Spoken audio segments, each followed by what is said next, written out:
Welcome back to MEC Valorant. We took a little bit of a break. We had a technical issue, but we're back. Everything's okay. I'm still Tucker. This is still Shibby.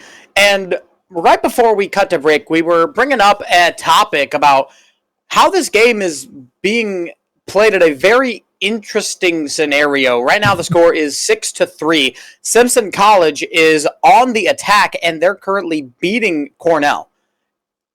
And I am really shocked by that.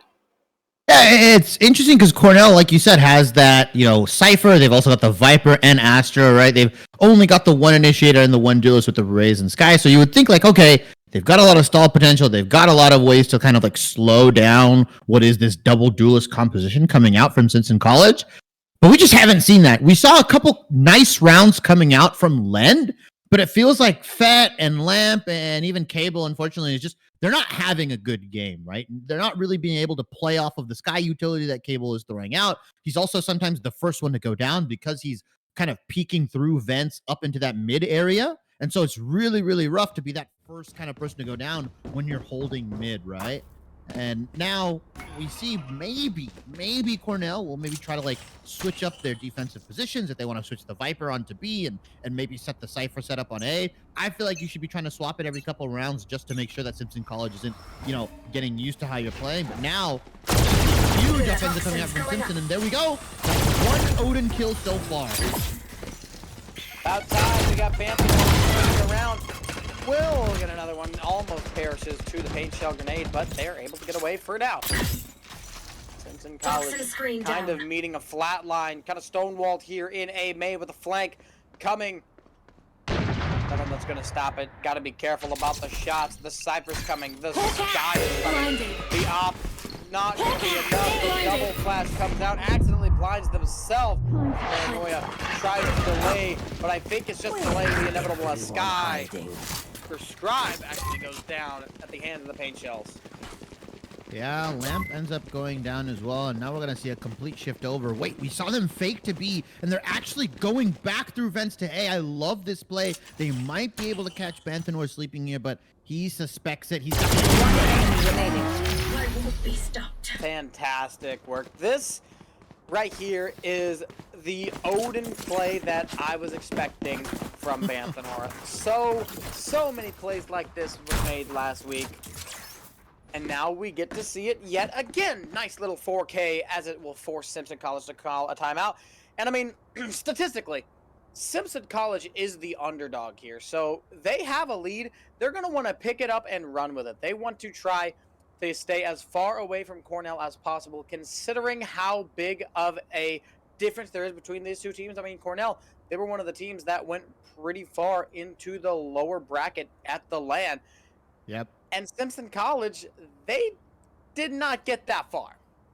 Yeah, there's definitely a pecking order right now. I know it's a little early. I know it's week 2, but we've definitely got to see a high amount of games, right? It's ONU, and I would say Clark kind of at the top.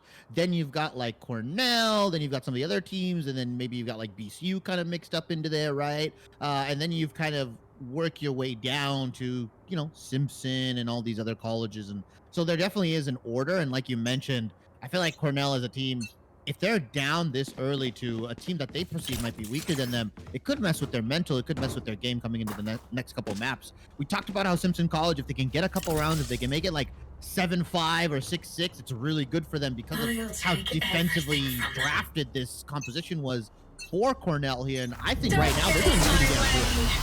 Oh, absolutely. Fantastic. Last couple of rounds, Cornell has had a pretty nice time with it. Simpson College calling a timeout, maybe to try to change the momentum, try to reverse it a little bit, maybe even slip away into the half. 7-5. But Banthanor not going to let it happen. Only able to get one, though, as Banzai and Scribe catching some off guard, stealing away the A side from them and getting this spike down.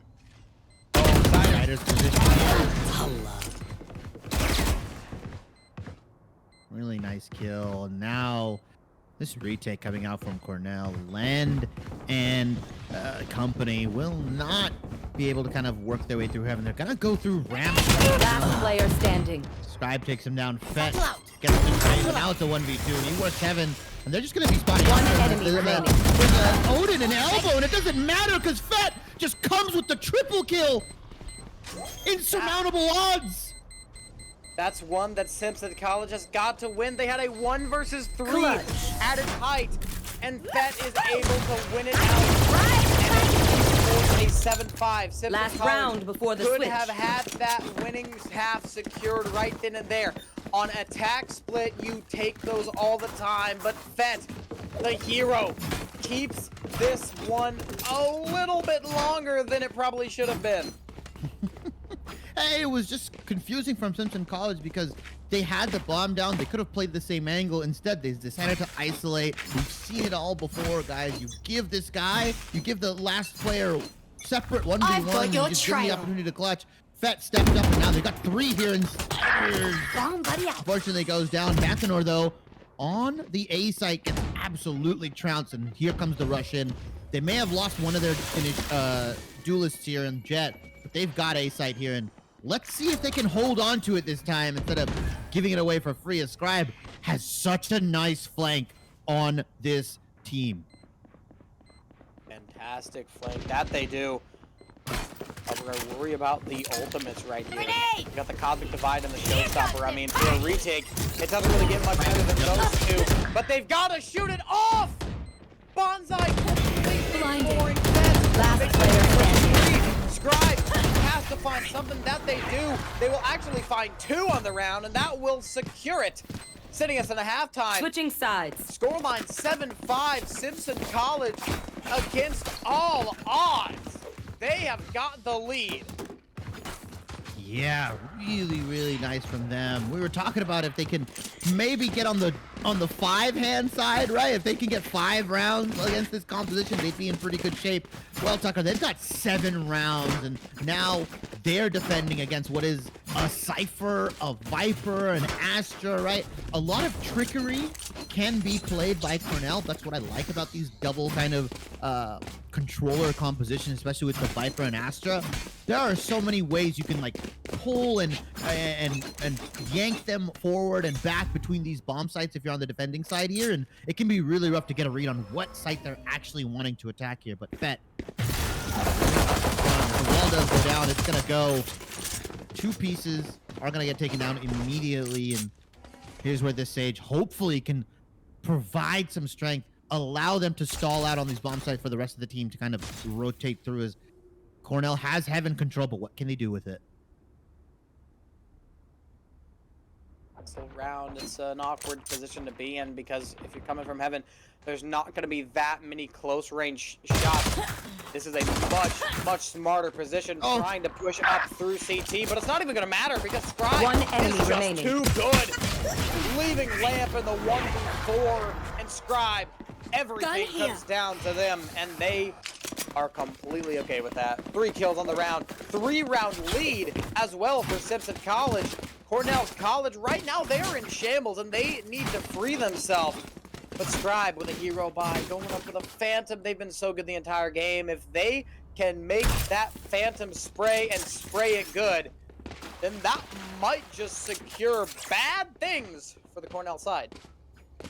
Yeah, and you see how stuck Cornell feels, right? Like they got Heaven control, and then they're like, well, what do we Toxins do? going up. How do we enter side? Where can we clear? What do we clear with? And it feels like this composition that they drafted, like we said, is just not really that good on the attacker side here. And so we saw the read coming out from the Siders is now pushed up into sewers. He's got a Judge ready with Toxins Blight as going up. well.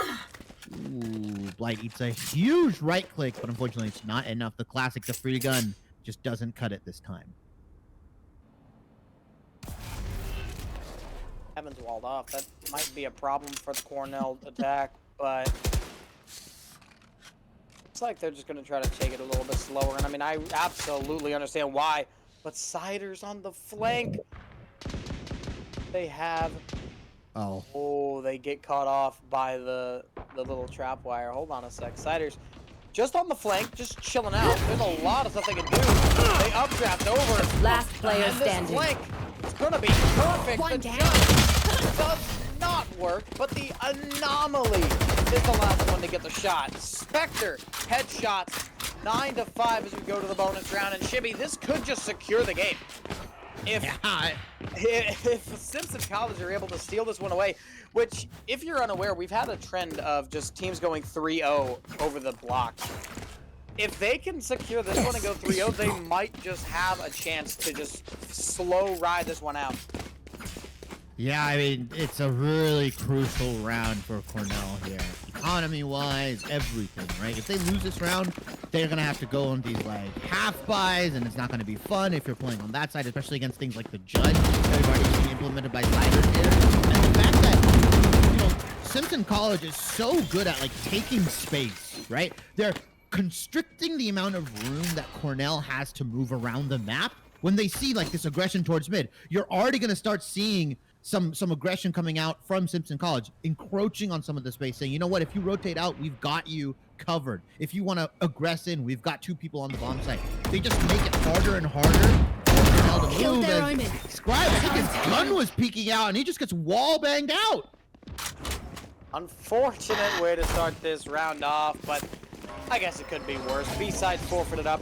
Cornell starting the push on there. Cable will get this plant down. 4v5 retake. Cornell College should have this round fairly easily, as there's not a lot of firepower on the side of Simpson, and Bantanal on the flank is going to make things 10 times easier. Honestly, the fake might not even be needed, but Bantanal is there for good measure, just in case. And it's really good that Cornell didn't take a lot of damage as well going into this, right? If they lost like 2, maybe 3 members, and even though they would win the bomb site and win the round, they would have been worse for wear, right? They would have been going on these half fights. It's really good that only 1 member, and it was Lamp, went down here. So it's well played from Cornell. They're clawing their way back here, but Simpson College is now going to be on pretty much their rifle buy here, as we do see Scribe busting out the Odin on B. He's going to be able to spam through that smoke. If he's got a one-way ready, he can do that. A lot of Odins here on split. Like I said, not the biggest fan, but if you can make it work, if you can jam with it, then go for it, you know? I mean, absolutely. It's been really hit or miss so far. Bantanor's tried the Odin. They've tried a lot, and it's had some success here and there, but the general consensus on Bantanor's part is pretty negative, but it's been here and there. I understand why. I mean, so far Bantanor with the Odin the entire season has been fantastic, but there's a time and a place for it, and this might not just be the time and place. And I think Bantanor realizes that. They've switched it off, and they've gone to the Vandal. Yeah, I think offensively as well, the Odin is just, you're not really spamming through everything. It's very good for post plant, right? If you plant it behind a wall bangable one, but you see, they were sneaking around here, but now they've just made a lot of noise. They've been tipped off, and now the cabbages, like you mentioned, are going on. Siders, it's 1v5 right now on the bomb site. He's just gonna back out. He's gonna play the retake with this team. I like this call coming out from College here. That I do. Bantanor, company, everyone putting it down, putting their foot down on the throat of the Simpson College side, but the retake is starting to come in really quickly. Limford gets a double. Last player standing. A 2 versus 1 as Lamp catches one. This retake's got to somehow come through. Blight is completely sandwiched. Doesn't even catch the sky, and Lamp has got a kill, shortening the deficit to just 2. Cornell College might not even need to take it. Might not even need to worry about this map. They are still, they're still working. I should play some Astro Stars in this reality. What a sneaky position from Lamp as well, right? Playing behind that giant pillar, just waiting, playing off a contact. I love the way they played that 2v1.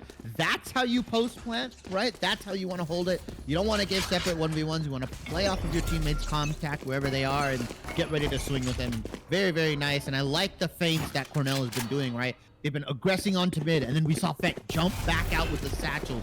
And now you have no clue where he is. You see the wall going up on A, so they have to worry about A. But you see stars going on the mid. There's so much happening on the map. It's confusing Simpson College. I know exactly. Oh my goodness, the judge play nearly works out. B-site completely wide open as well. The neural theft is still up and active, showing us exactly where the Simpson College players are, and they are nowhere close to being able to retake this site. They have a really tough time. Look at this crossfire, Shibby. It is insane. They can flash. Oh, that's just gonna drive people. One enemy It's remaining. gonna go down as well, and there we go. And Len looking to potentially get a kill onto Scribe or sorry, Siders. Oh, nice kill with the stinger though. Now he's reloaded. Another one. Oh, almost hits the headshot. Nobody goes down to the bomb. He does a little bit of damage to Cornell's economy, but Simpson College, both of these compositions are excelling at the things that we predicted probably they play some wouldn't stars in excel the at, Astro right? play. Tucker, like the should do. defensive comp is doing really, really good on offense, and the offensive-sided comp was doing really, really good earlier, right? It's so weird. Yeah, this whole day has been a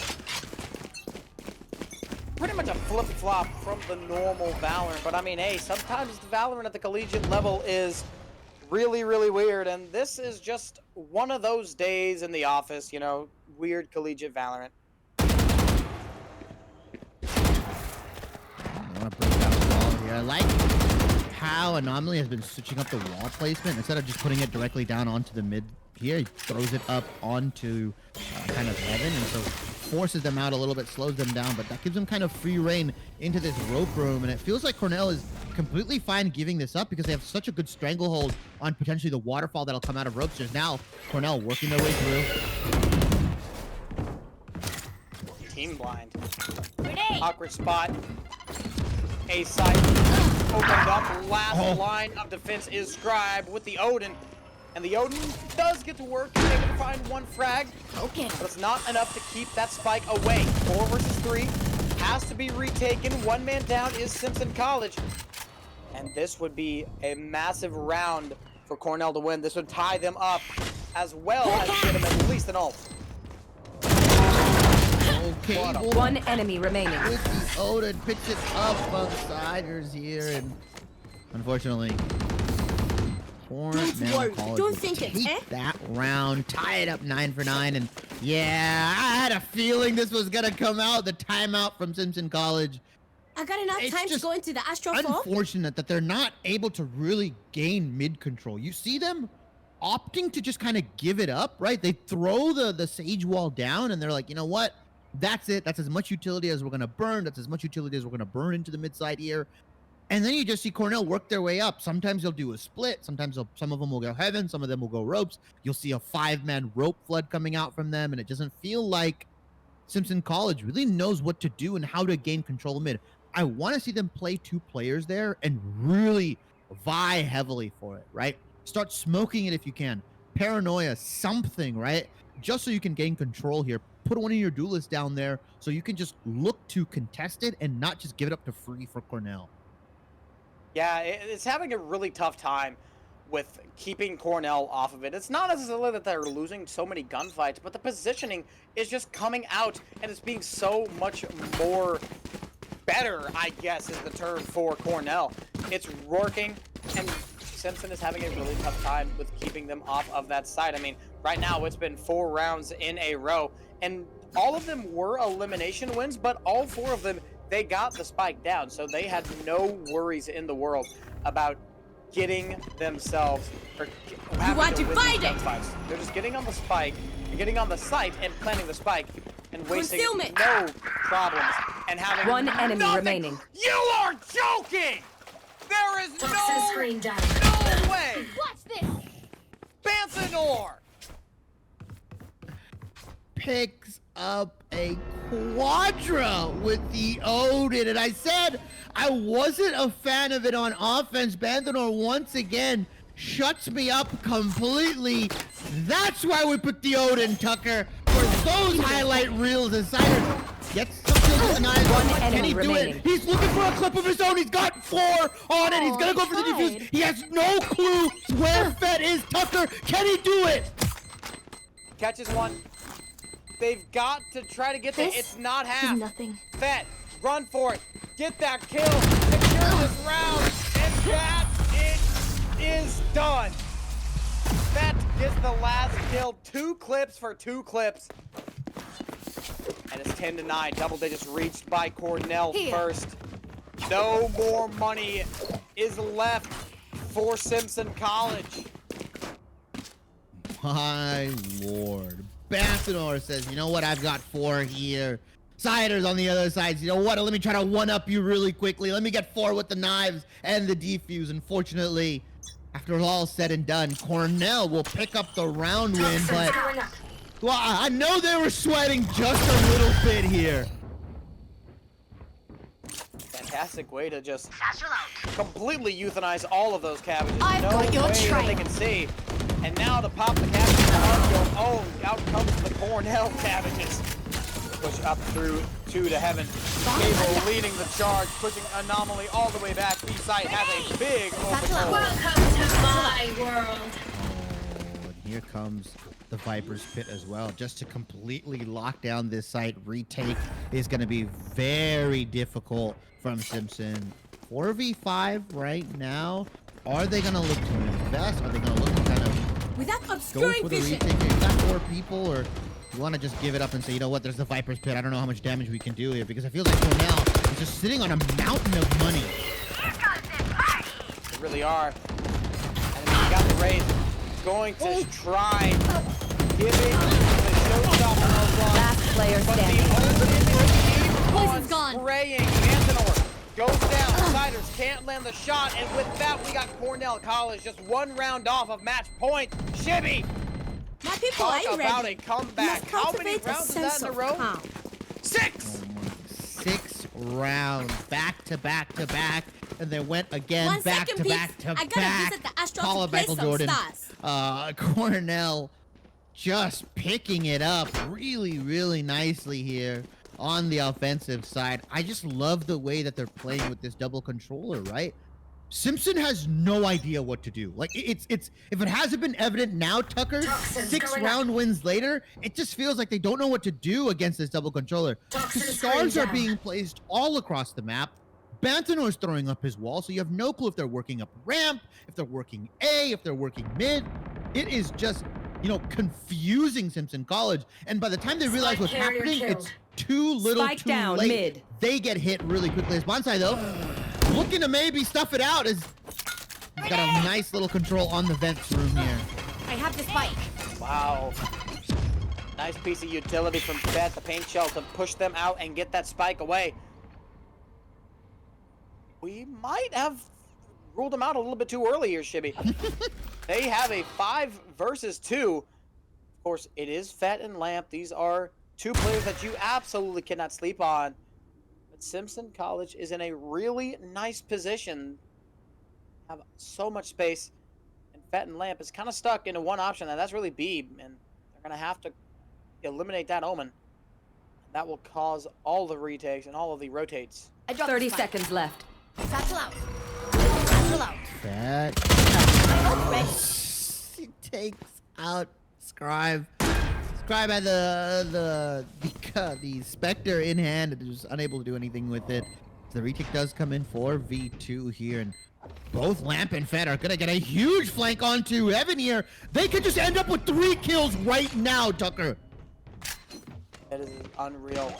You just gotta be quiet. They can't let vicious. Last There we player got standing. 1. Showstopper gets show stopped. 1 versus 3, and Lamp tries everything they can. But in the end of the day, They Anomaly have will no get right that to do defused. this. And Simpson College gonna close that gap now. 11 to 10. We are both in double-digit area. Cornell has all the money in the world. Simpson College still floating a little bit. Scribe not even able to buy up all the way. They're gonna have to go with something a little bit lighter. And the judge seems like the perfect option. And I mean, Shibby, Cornell has so much more advantage. They can win so many, or they can lose so many more rounds and still be Here. fine. Cannot say the same about Simpson College. If they lose this next round, that might just be GG. going up. That might be a little rough here as Cornell once again holding down this A aggressiveness. Gets dogged out here, and you see Siders, yes, go through. He doesn't know. Benzino picks up the kill on the Siders. Toxin The screen dog down. did not spot out Banthanor, was not able to reach the bottom of sewers here, and now Cornell, they're gonna be able to work their way up here because they think I it's know an A push. exactly where you are. Bull gets scribed, and that was the only line of defense that they had on B. And Banthanor picking up another 2 kills with the Odin. A lot of Plant time's the going to be wasted with this guy running all the way around. They're taking the long way. But Cornell has the 2-man advantage. But I don't think that Simpson knows. They're still trying to run away. No, they're saving. I don't know what they're doing. Jimmy. They're looking saving. to maybe get exits. I think they are saving. They They're are. saving. Yeah, they're saving here. I mean, they understand that they can't go into this, 12th round match point with no money, no guns, anything like that. They might like to try to get some exits here. Doesn't seem like Cornell's too content on hunting them down right now. And yeah, you just tab over at the money on the side of Simpson College. It's not a lot. They've got to kind of save and scrounge up as much as they can here. They've got the Odin in hand, and I believe it's the Phantom as well. And that's as much as they're going to be able to save. Let's see if Fett can maybe get somebody peeking out. But it looks like Simpson College is going to play this pretty intelligently right now. Cornell, 1 round Match away point. from match point, and they were down, 5-7 right at the half with their composition. We kind of doubted how are they going to be able to execute on offense. They've got a Cypher, they've got an Astra, they've got a Viper here, but Banthanor, interestingly enough, has just turned it up on the offensive side. Yes, they have. They have cranked the knob all the way to 11, and they I'm sure this was not how they were expecting to get here, but that's how they got here nonetheless. Sometimes you just gotta go with the flow. That's what Simpson College and Cornell have been doing. Cornell has been a little bit better. Toxin screen down. Holding strong here with this Odin. Just Time to hunt. that Simpson College. That dog is so funny because it pretty much can only clear that bottom side. There's no way it can get up. So if anybody's playing that entry or that flood out on the vents area here, you can't really know who's there. As Cornell has worked their way up mid. We see Astra working their way through garage. A bit of a split B as they are going to just back it out here. This is the confusion that we're talking about, right? This is the smoke and mirrors that Cornell is willing to do. They work themselves all the way up mid, and they're like, you know what? Just going to back out. We're going to do a 5-man garage offensive here. But they're going to keep Simpson College guessing. B-side is completely open. 30 seconds It left. seems like Simpson is just wants to play the retake and retake only. And I completely understand. Cable gonna get this fight down. Somebody out. And it'll be a 5 versus 5 retake coming here on round number 23. 2 ultimates on the board for Simpson College. And meanwhile, Lynn 4 is going to have to try to flank themselves all the way over. They've got to play this right because the jet is coming from road room. And has got to play this right. Spiders, though, catches Lynn off guard. They can't get that fight won. Now here comes the retake. Not ready yet. Cable cats, might go blinded. down. Nice flash. Cable is able to get one. Banzai picks up 2 Banthanor picks up with a split. Snake fight here. Siders gets 1 more. They're just gonna spam through. That was defusing. He got it to half. Last The player bomb standing. explodes. Attackers win. Attackers Cornell win. College clawing their way back. 13-10. What a close map, Tucker.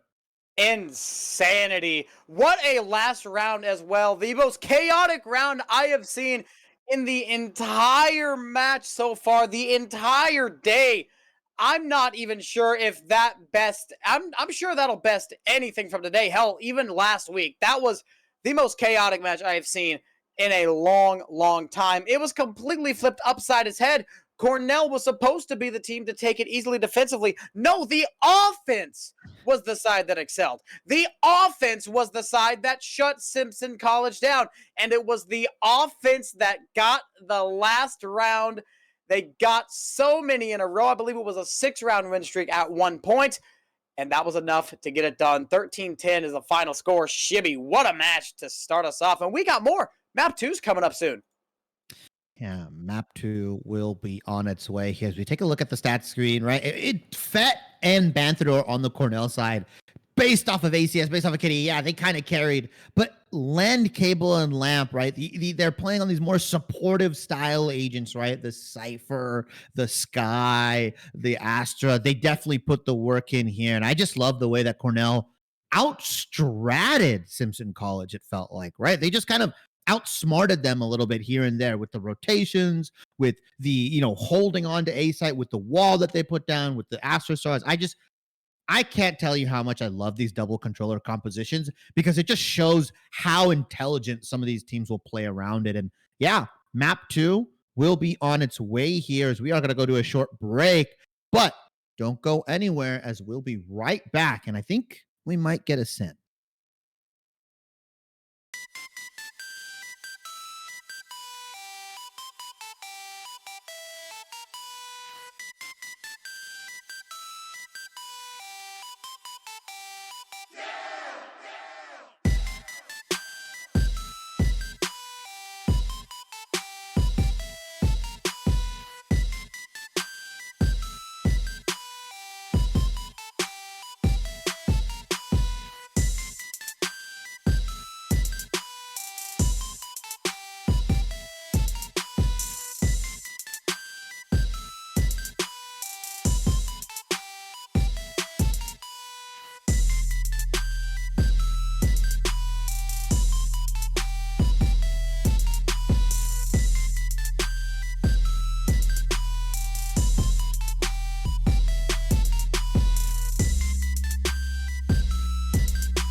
Welcome back, everybody, to the MEC Week 2 fall season for Valorant. I am your color caster, Shibby, here with my man Tucker. And after an exciting map 1 between Cornell College and Simpson College here on Split, ending in a 13-10 victory for Cornell, we are going to move our way on to map 2. And it is going to be Ascent, like I hinted, like I teased. I may know a couple things more than you guys, the viewers, know. And Ascent is a map that is, in my opinion, figured out, Tucker. I believe everybody kind of has got the substandard composition, and it all comes down to execution, right? The only variance we see, realistically, is whether people want to choose either the KO or they want the Silva or they want both. But on Ascent, we are typically going to see either a Raze or a Jet, a KJ for sure, and a KO and a Silva guaranteed. And as it's looking at right now, both of these teams are picking up some of the characters, the agents that I mentioned. Yeah, they're pretty much going to go with a standard composition. I will point out one thing. This map probably benefits Cornell a little bit more. One word reason for that, Banthanor. And I'll give you another word, Odin. There's so many walls that the Odin can just bang through. And Cornell was such an Odin-heavy team. Okay. Yeah. Odin-heavy team coming out from Cornell here. And yeah, like you mentioned the wall bangle spots. It's not just the one on B main, like the one that everybody knows. You can wall bang through tiles. You can wall bang through mid. You can even set up some sneaky situations on A, right? If you plant it in front of Jen. There's so many spots here, and I wouldn't be surprised if Banthanor, although he's swapped it up, he's not going on the Viper, is instead going on to the Brim here. I'm surprised. I think Lamp might be the one actually bringing out the Odin here. It would be interesting to see Banthanor piloting it, although he is, I'm not going to say he's an Odin specialist, but he tends to prefer that weapon a little bit more than everybody else I've seen. He might just play with Lamp here on the Silva, and the moment the dart ticks, you already know he's going to be spraying through it. I'm surprised he hasn't gone for the budget Odin on certain rounds, right? Like round 2, he just goes, buys the Odin. Where's the Ares love from this guy? I mean, right, the Ares is a really good weapon. I mean, it's essentially... 1,600. It's really cheap, too. It's the same price as a Spectre. And, I mean, you know how much this guy loves wall banging, so, like, just go ahead and do it. Just do it. Give it a shot. It won't hurt you. As we do see Cornell on the defensive side here. They got the double initiator composition here. Last time, like we said, they ran the double smoke. Now they're running the double initiator. Although Brim lends itself more to those faster executes, which I like with the double initiator, right? Once you find out where everybody is, you throw the smokes down with the Brim and you just go on in with the stimmy here. As Simpson College has opted in for the Omen here, so a little bit more flexibility, rechargeable smokes. You can, kind of flash onto site with the paranoia. You can dash on in as Fett is just holding mid with this revolver. Is Fett is gonna just get out of the Sheriff. Not able to get the one tap here. A one tap, yeah, but I think Fett's gonna try to double dip this. Playing in a very interesting angle, but I don't think that. I don't think the Simpson Jet really wants to give them anything. Banthanor chilling out in his own smoke, and I mean, what even is this? A Shorty player, an Odin player, Banthanor. You can have like one of those cheese guns. I don't think you can make both of them your specialty. Hold on a sec, Cable. Oh, catches the head, but does not get the chance to shoot it. That's Fett's job. Gets the refrag, excuse me. Yeah, and Banthanor is still sitting in this smoke. Like, this guy is just a demon right now, and he gets one! Banthanor! 30 seconds left. Monster! They're never gonna get that smoke, and he swapped over to the classic, but Scribe gets the kill off of the lurk into tree. And now Fett has blinded, smoked, everything, and Scribe, he's got a really deadly position here because the door has been closed. Does Fett recheck this? Does he re-clear tree? I know he's here. The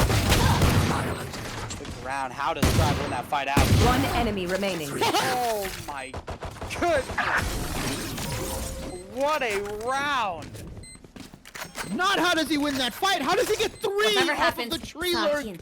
He Don't gets panic. 1, the door closes, Gambling and is bad for you. for whatever reason, Cornell doesn't double swing the guy. They absolutely disrespected my man, and he said, you know what? Give me this, give me that. I'll tap your heads with the ghost, and the round is pretty much over after that. Really nice from Simpson College here. I love that lurk from the Omen. I love it when Omens lurk just because you can do so much trickery, so much tomfoolery with the teleports. You can play with the team, you can use to opt out. And now they have to be wary of it every single round after you plant that seed of doubt. And now Simpson College is going to run on in, fast execute onto Banthanor. One enemy close, remaining. But that one's just not going to matter. Leave it up to the Sova in a 1 versus 5. I mean, Lamp, they've got a classic. They've got all the bullets they can get. 48.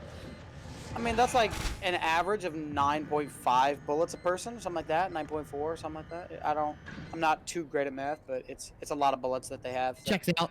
Checks out. All right. They can do it. It's just going to be really difficult. They might just play for exits here, try to get as many kills as possible, try to damage the eco of Simpson they have to College die. here. Yeah, they have to die. They're probably going to die to the bomb. I love this when players do that, just a heads up from them. I don't know if they want to give the ult orb away, and yeah, go for it instead. Long. Oh. Gives the kill money away, gives the ult charge away as well. Don't know if I necessarily agreed with that play, but you gotta go for it, right? You gotta try to take somebody down with you. Unfortunately, the classic is still a free gun. And at that range, you've essentially got to double tap the head if they have full armor or even some armor, or you're just not gonna get the kill. Yeah, they got one. So, one head tap was good, but they needed a little bit more. Now, historically, Ascent has been a very defender-sided map along the like collegiate level and even like the tier 3, tier 2 level. So tier 1 it kind of evens out. It's still fairly defender-sided, but I mean Ascent Smoke's down. pretty defender-sided at this level. Yeah, and Cable went down on the defense, right? I don't know if you guys caught that. He just instantly goes down, and now it's Banthanor. We said we would watch if he picked up the Odin. He's hanging out in this corner here. They've got to suspect something, but they're gonna have to spray him out, right? Unfortunately, Banthanor only gets the one here. Bonsai gets him, and now the retake comes out from Cornell, and Bonsai is in college. They've got the rifle, planted. but they've got the gusto? They've got the chutzpah, Tucker, to get onto this bomb site? Beaten by one player, they've got the gun advantage. This bonus round is looking like it might be the anti as it's starting to tick. One coming from tree. It's a rough position to be in. They've got to land at least one shot. I don't even think they're going to be able to. They're going to try to run away. Save those 3 guns. I respect the decision. Simpson College just come out of the gate hitting a little bit harder than they're expecting. Deja vu from map 1, right? Simpson College. This time around, they get 3 rounds. They win their bonus, or what was kind of their bonus, I would say. It feels like they pretty much full bought up as Anomaly and Blight. Both go down? Not sure if that was intended here. Blight will be able to rifle up here. 3-0, and yeah, are we just gonna see another Cornell comeback? Is this what they're prepping? Is this what they're building the storyline for us, Tucker? They're saying we'll go down a couple rounds and we'll just bring it back on offense. That was the story last round, so I mean, why not? They're starting on the preferred side on both of these maps, but I mean, they're just completely getting slapped out. They just somehow managed to come back. See if that's the case. Then 4 shooting the wrong angle. No damage.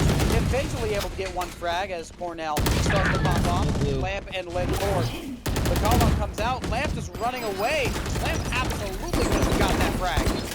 Yeah, Siders just jumps on over his head, Super Mario style, and now Fett gets out of dodge, gets the kill onto the KJ, and once again, bomb site Spike planted. is Simpson College, but they are going a 3v4 deficit. How much more damage can Fett do against this retake? I have to find that one out. Odin is looking to be a problem. Fett, nice flick. One Up ahead enemy of Siders. remaining. Strive eventually goes down. It's the Blight left, 1 versus 2. Last Flash player out, standing. catches 1, makes it a 1 versus 1. Cable, swings around, catches them off guard, and wins it out. Cornell getting a little bit sweaty foreheads, but they're all good. Cable had it under control the entire time. Yeah, Simpson College doing a lot of damage to the eco of Cornell, though. Like, you look at it, 4 members went down on the side of Cornell. They can't really buy Phantoms or Vandals. Bantador is going to end up purchasing the Odin here. I would like to see him purchase a different gun just so he could just buy another rifle, but Bantador, not really a team player. He's like, you know what? I'm just going to stick to my Odin, guys. I can carry this. On the side of Simpson College, yeah, they lose the round, but they've got a full buy coming into this round number 5 here. Let's see what they can do here. Is Cable with the knife, just maybe looking to spot out some tree aggression. And Lamp does take a little bit of damage, and he's gonna be here with the side. Stay down. Which the scribe does get taken down. Let's see how long he can hold. Stall out for his Spike team. down B. Cornell Lamp has just done enough. Lance going down. Siders Spike gets caught planted. out. They know exactly where they are, but the counter straight is good enough to land. And here comes the push. The retake is once again trying to come through. All 3 of these players are stuck onto the site. They need to get that crossfire from the main part of the garage, but there's simply no way they can get there.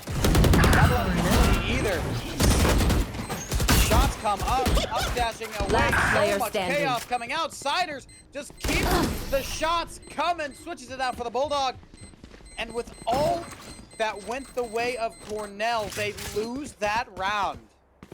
Such a hard site to retake. You saw them stuck in stairs, stuck in lane, right? It was like there was molasses on the ground, Tucker. They just couldn't move forward, and you saw just a really nice stalwart post plant from Simpson College. It feels like a death sentence if they get into that post plant situation. They've got so many ways to stall you out. Not just the Killjoy. They've got flashes coming out from the KO. They've got fade utility, right? And even the Jet here was able to updraft just to see where everybody was hanging out. Really well played from them. Love that post plant situation. A heavy push from Simpson College. Banthanor, of course, Oh, on man. demon time, chilling out with the shorty. There's 3 players wanting to push through the smoke, but there is a smoke there. Like I said, blocks the site, and Banthanor with a shorty is looking to ruin the day and ruin the round of these Simpson College players. I mean, right now, scoreline Smoke's down. does not help them out. Cornell is down by 3, which is pretty unexpected. Now it seems like Simpson's going to try to rotate the other site.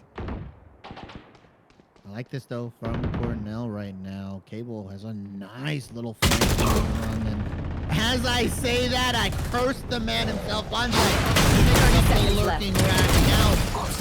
Banthanor blows his load with the shorty, and unfortunately isn't able to get anything here. As now Simpson College, in a matter of seconds, pick up 3 quick kills, and they're gonna go on to A site with full control.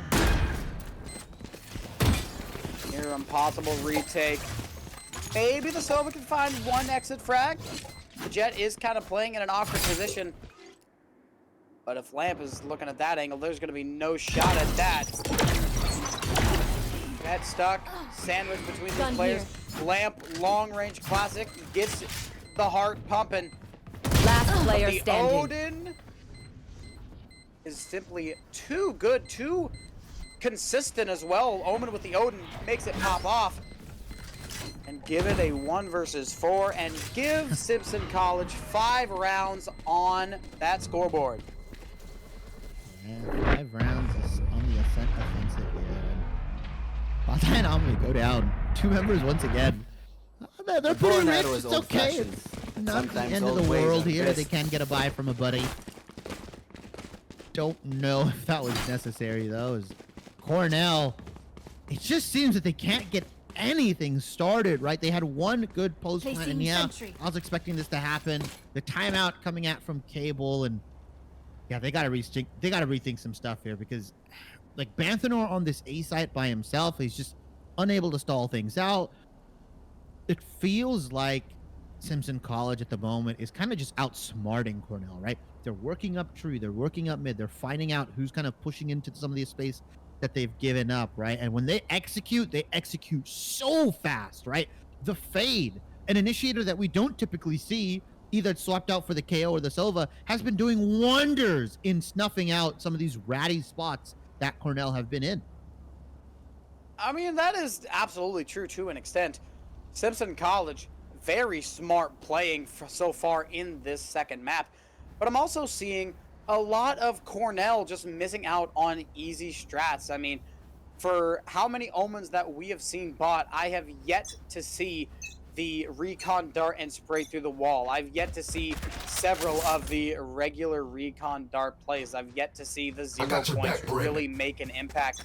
There's just so many things that have been tried and true on this Ascent playstyle that they're just not trying right now. And I mean, there's a reason that we talked about it is the most perfected map in Valorant, as they're just not wasting their time with the regular default strats, and that's kind of biting them. They're trying to get cute. They're trying to get a little bit messy here. As Fett now gets dogged out. Spike down A. Ultimate comes One down, and enemy Cornell, remaining. with all of this invested, they are finally able to pick up a round. A clean, flawless from Cornell, and yeah, they burned a lot of util, they burned some ultimates, but hey, anything to get a round on the board. And to be fair, they only used up one of them, the Orbital Strike, which is one of the better ultimates in the game. But they still have 3 left. They still have the Hunter's Fury. They still have the No Command. They still have the Blade Storm, which is a pretty good spot to be in. I'm pretty sure they're only a few ult orbs away from the lockdown as well, as we see. 6 out of 9. I am not upset with that at all. Simpson College has a few more ults, but I mean, that's going to expend one right now, and if there's nothing over there, then there's no way it can get expended. I love the no command, just a full push on to B, because this bomb side has just been such a hard thing for Cornell to retake here, and they're going to wait it out. They're going to look to maybe play in here, and let's see if they can burn some of these ultimates like you mentioned, right? Hunter's Fury is going to get so much work here if it can just flip a couple of people as the no command coming out from Cornell comes in. The bomb site retake starts. KO goes down, needs to get red. Odin getting sprayed up. And the lockdown detains 5! You have Last player standing. Flawless. Oh, word. That it absolutely shuts the whole post plant down. There's nothing that they could have done. The no command comes out. I'm surprised the lockdown was able to get placed.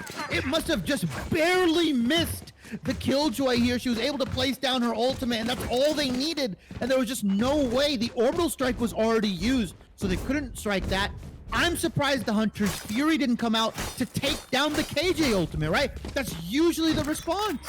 I think the Hunter's Fury got expended before the lockdown came out, and that prompted the lockdown.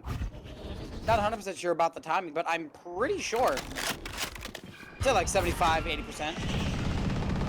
You know what? I'm not going to doubt them. That probably was what happened. These players are very smart. Just counting what utilities, what ultimates have been used here. And yeah, 5-man lockdown into a 5-man kill into a almost 5-round lead here potentially. Simpson College. Cable has a nice little flash setup in case they flood on in here. But how are they going to be able to initiate? How are they going to help their team peek off this? Panthenor is the only one realistically that can get some kills off of this pop flash. Oh, he flashed himself? Smoke's down. I think so, and Panthenor now has all of the positioning. There's not really anything to do about it. Hawk comes out and a transfer. That was insane. Panthenor gets the frag, or no, transfers up to the haunt, and then drops back 30 down. seconds left. Yeah, I mean, through the smoke as well. Beto has finally picked himself up the operator on the defensive side, and that's what we like to see, right? The defensive jet operator is so deadly on Ascent. So many long hallways here. So many long 10 seconds visions left. to peek from here. And you can swap where you're playing in the blink of an eye here. Is Lamp once again left onto B site, kind of by himself. He's got a couple friends here with the KJ utilities. They just get timed out here. Simpson College, they just opted to Stay not close do as opposed to anything. The fight demands Another round going over to Cornell. Timeout now coming in. Simpson College. This is a similar situation to the timeout they called in the first half of the last game. As soon as Cornell, started getting something going, they had the lead. They had about a 3 or 4 round lead at that point, and they didn't want it to get any more out of hand than it already was. But if you remember, that didn't really stop Cornell. If anything, it kind of helped them close that gap, as I believe at the end of the half it was 7-5 in favor of Simpson. So we might just be heading towards a very similar a very similar ending to the half. And I mean, if they're able to bring it as 7-5, that would definitely be a good regain and a good ending to the start that Cornell had. But when you take in effect and you take in mind that we're on a set defense, Cornell should be up by like 4 right now.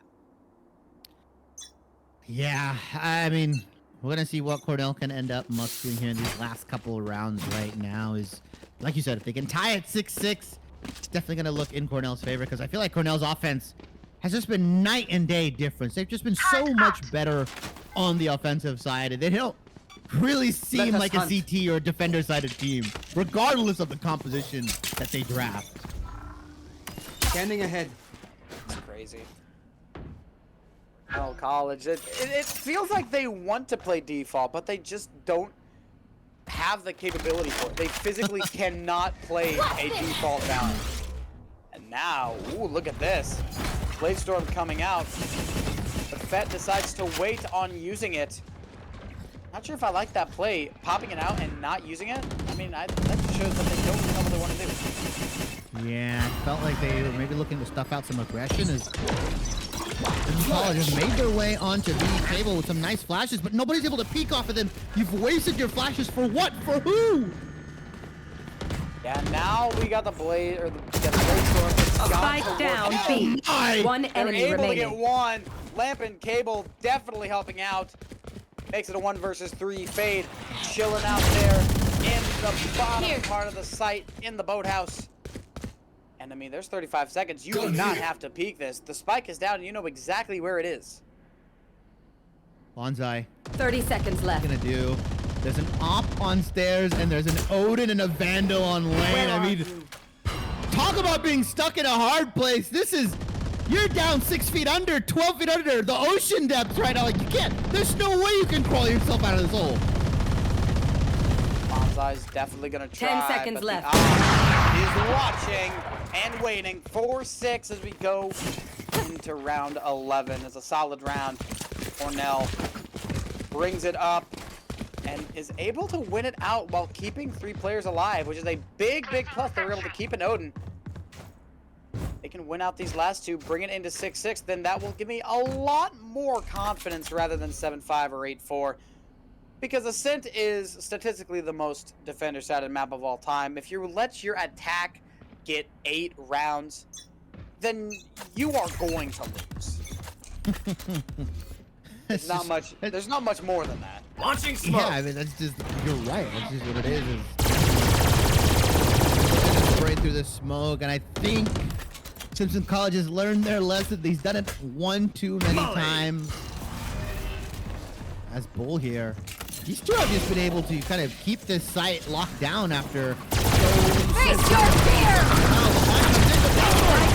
1, 2, 3, 4. 1 enemy Oh remaining. my lord, the Odin finally goes down. Scribe picks up 2. Don't tell me we're gonna get another clip for clip. Scribe just keeps on coming. 4 kills for Banthanor, and now it's 3 for Scribe. 1 versus 2, but the spike is down in a really weird spot right in front of the hallway with 2 guns. Gonna look right at both angles that they need to look at. It's a Vandal, it's an Op. Both at 150. Meanwhile, Scribe, they do not have that. They don't have a lot of time either. It's only 35 30 HP, seconds left. I believe, for this Omen. Yeah, not a lot lot in his pocket. I don't even think he's close to the ultimate as well here. I was thinking maybe he can go to B, get the ult torb, and ult the bomb because he did pick up a couple kills here. Paranoia comes out. Smoke is as well, and can he be the criminal that I think he can be? Scribe. 10 seconds left. Oh, Last they player saw standing. him! Scribe picks up another! You have Oh, 5 of them! That is unbelievable! Last Scribe round gets in the 5, half. Banthor gets all 4, and Cornell lets Scribe get an ace! A clip for clip, Tucker. I said there's no way it's gonna happen again. On split, Banthor got 4, and then Siders was going off with the knives. Now on Ascent, once again, Banthor, the trigger point for it, as Scribe gets the ace, and as well as he played that, it was horrendously played by Cornell. Right? Like, I feel like we're not bringing that up enough. Like, oh my god! What were they doing?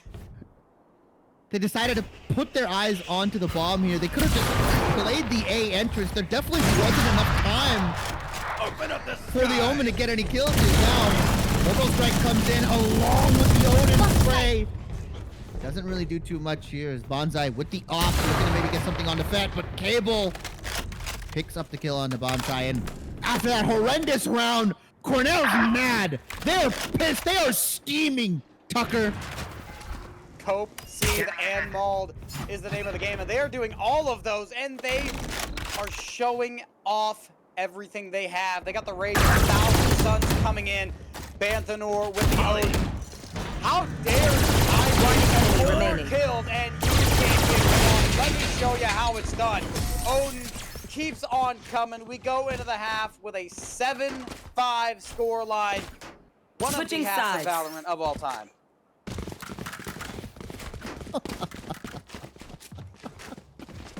Just an absolute smorgasbord of rounds from Cornell and Simpson College. Back to back to back to back. I mean, these guys, I thought it would be just a backbreaker of a round. Scribe picking up the ace, right? He had 6 kills the entire map prior to that ace. He got like double his kill count in nearly 1 round here. I thought that would just break the backs of Cornell, but unfortunately, they're much more sturdier than that. And so they're able to pick it up, get it up to 5-7 here, and Smoke's down. let's see what they can do on the offensive side. I said I like their offense a little bit better after map 1, and it just feels like they're just not a CT-sided team here. With this double initiator, though, and fast execute potential with the Brimstone, how are they going to be able to do anything as Fett? Jump spots outsiders here. The 1v1 on the Jet. Never mind. Spike Banthor goes down. mid. Insanity. Simpson has been such an awkward team about when it comes to these 1v1s. And right now, they're just making Cornell look silly. Every single 1v1 that they take, Simpson College is getting them with ease. Cornell wasting everything they've got. Try to get onto this B site, get this bomb down. It is one of the harder sites to retake, Shock dart. especially with pistols. Shock dart. Double shock dart. Looking to maybe stuff out something. And now, waiting on their man advantage. They're going to come in all 5 here pretty soon. Siders going through the door. They've got 4 around CT. You've got to flood out eventually. Cable in a really good spot.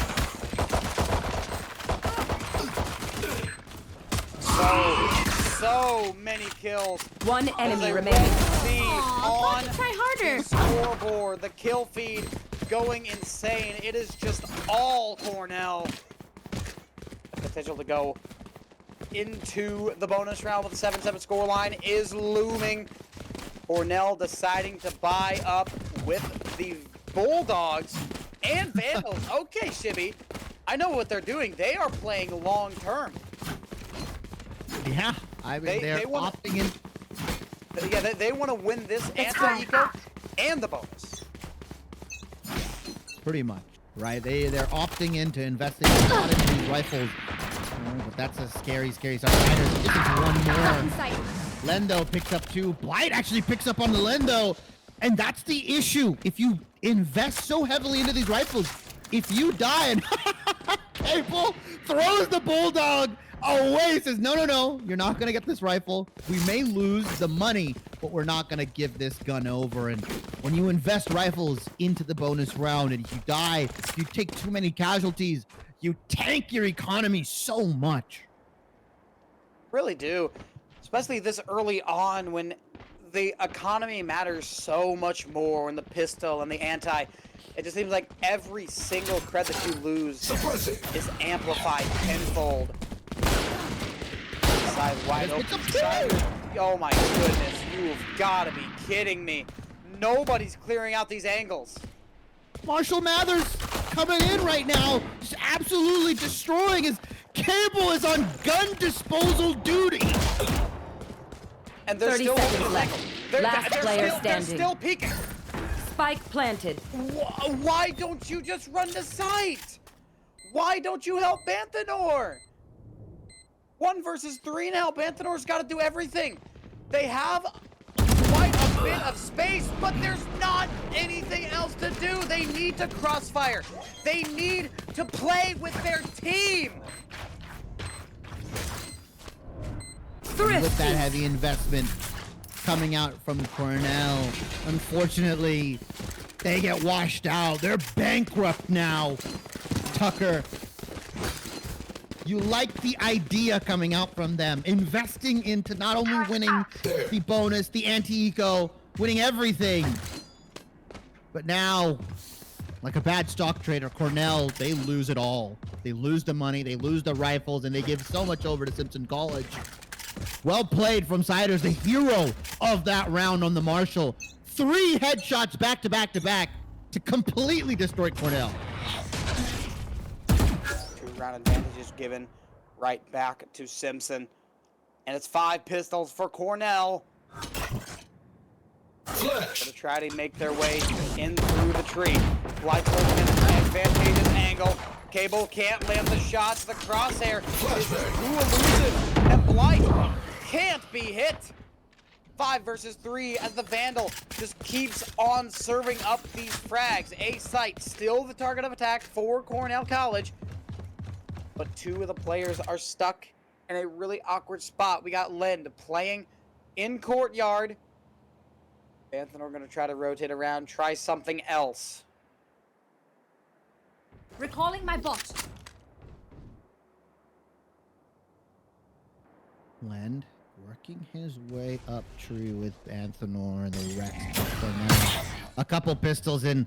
Yeah, the knife gets shot out, but that's all the information you need. As they know the tree aggression is coming. As 30 Anthanor seconds working his left. way back mid. Where did he smoke? He smokes off tree.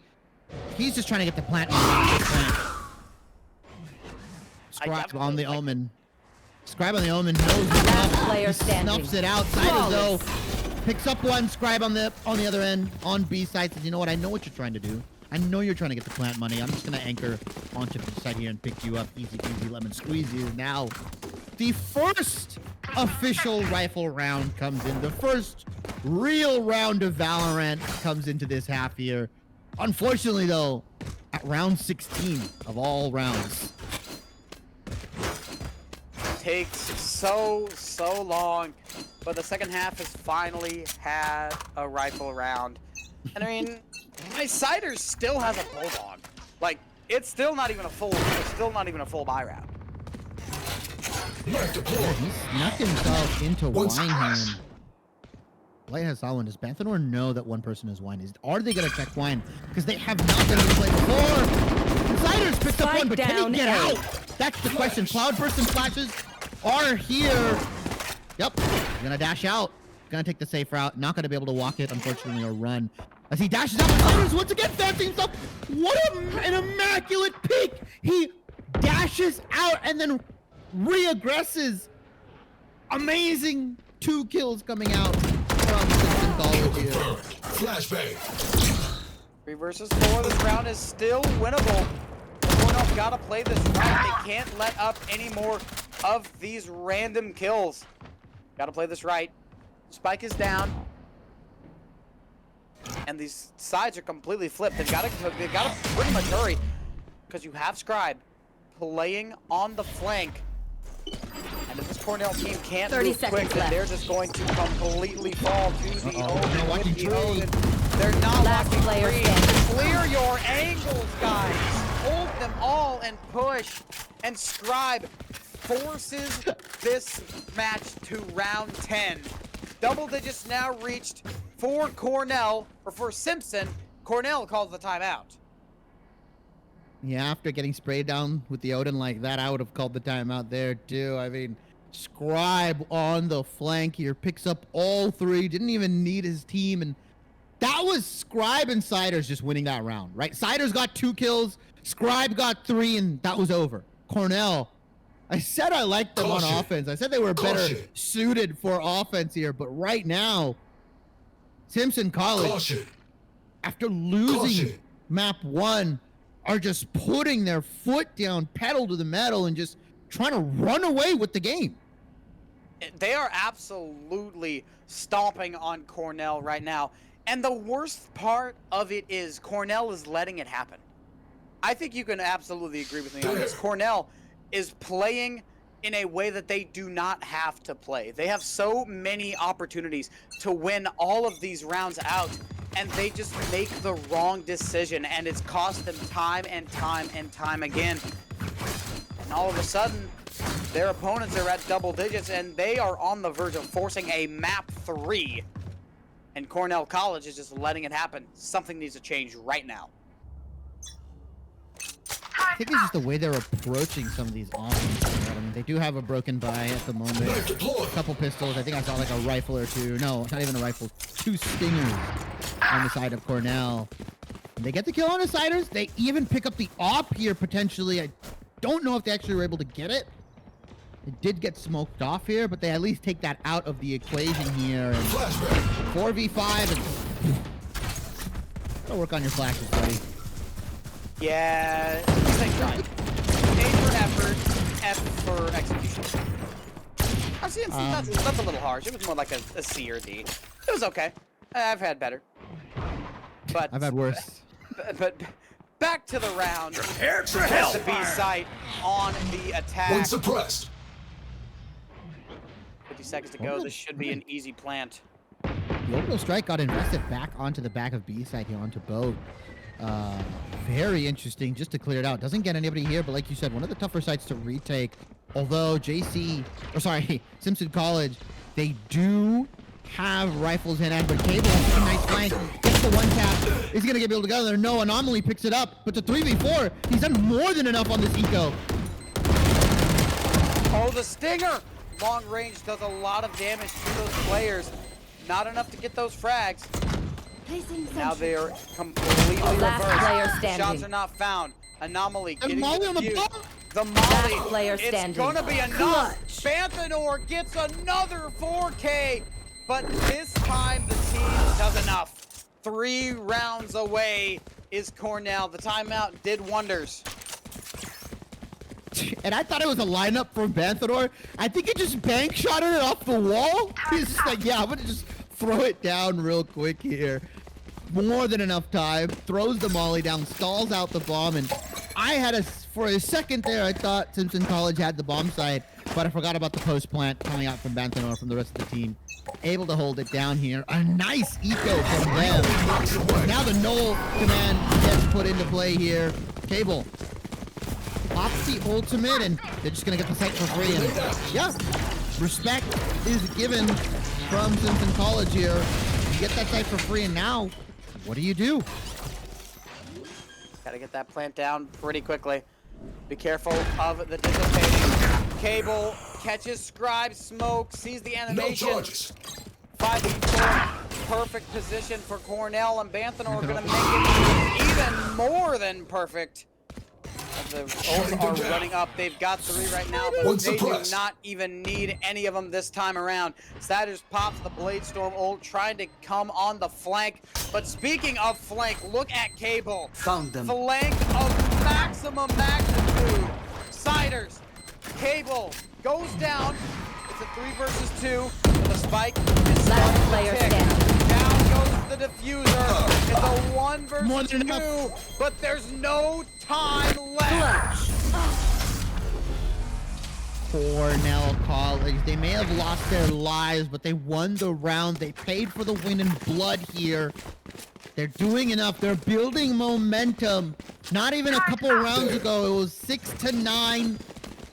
And now it's 8-10 here. They're cutting the round lead slowly but surely. And Simpson College, I don't know if they've got much more money to work with in the bank. Yeah, they won, I believe, 3 or 4 rounds in a row, but slowly but surely their economy is draining. They've got to win this round to stem the bleeding.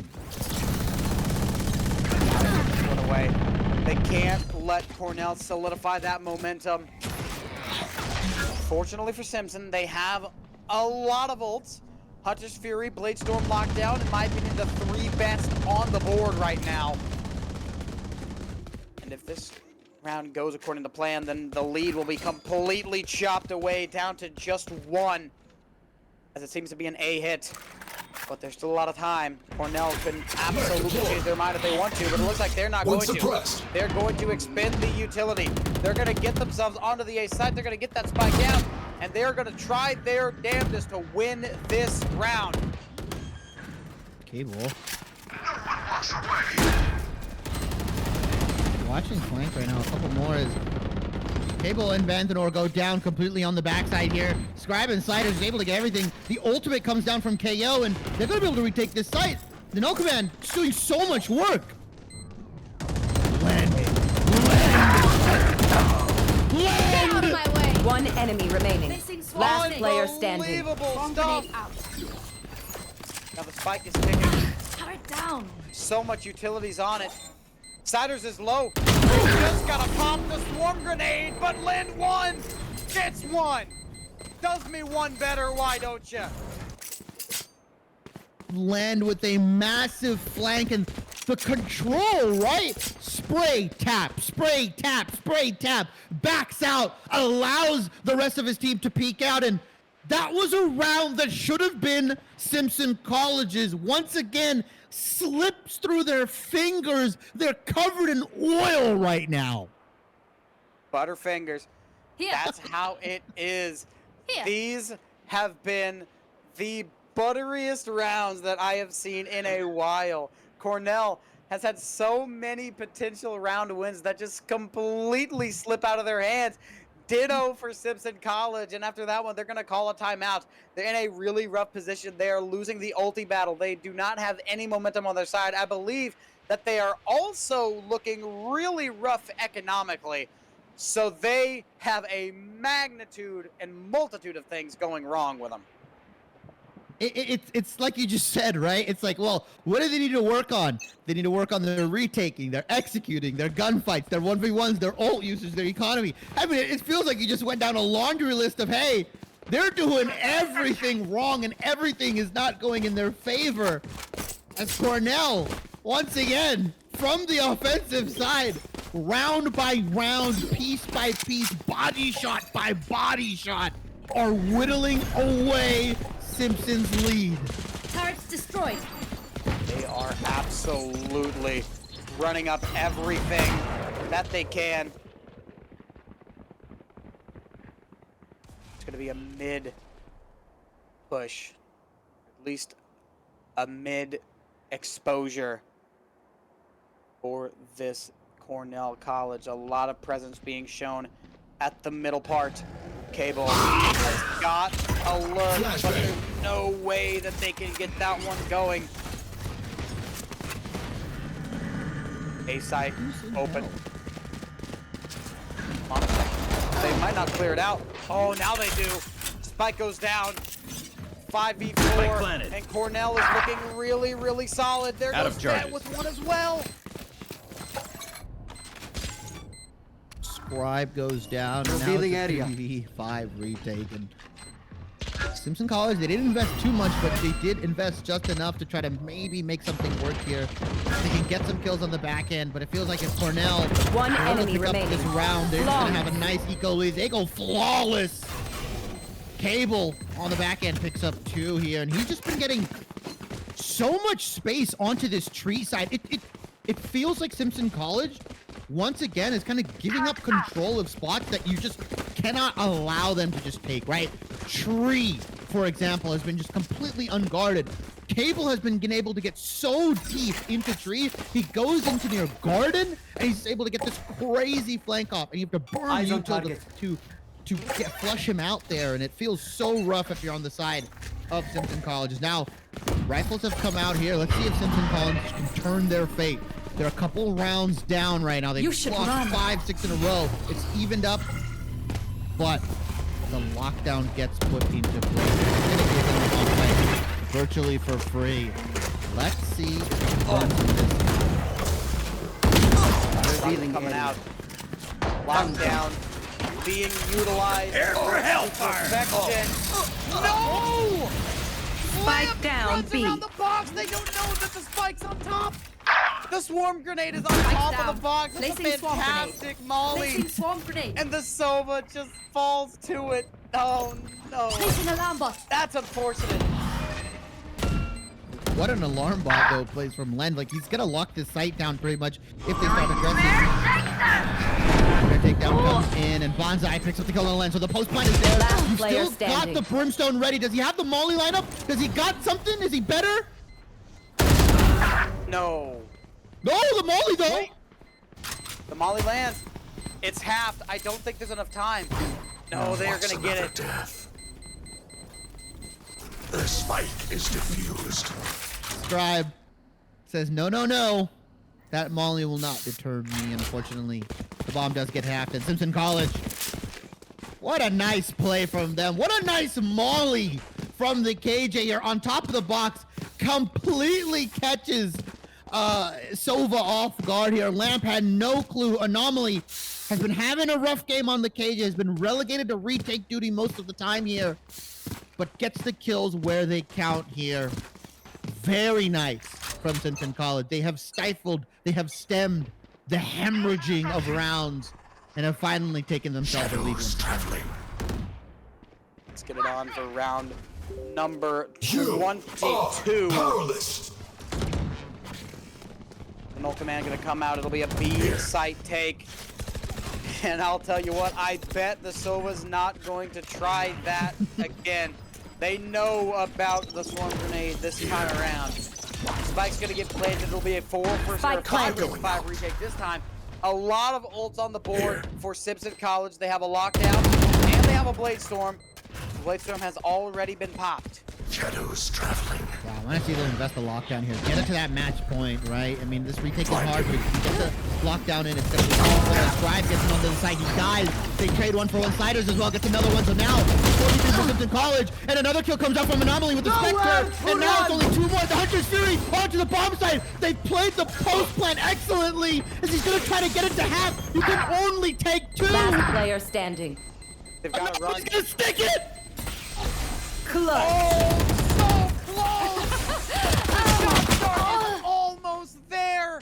Lind 4 Match point. gets the kill, but it's too late. Match point for Simpson College on the verge of map 3.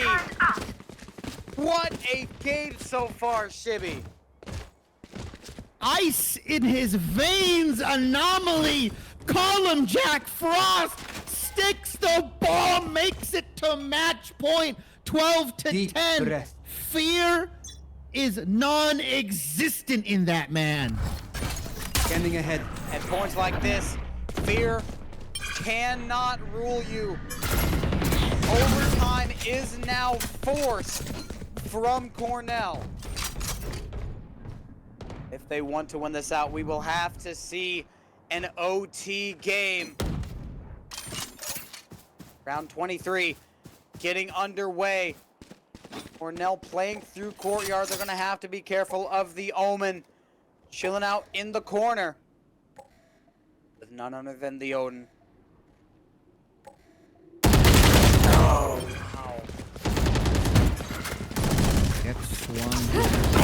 Still on here. Any more? Are they gonna believe that? Banthanor picks up another, and so now, once Plant the again, spike. they've taken control of the B-bomb side, and yep. That storm grenade's not gonna get any more value.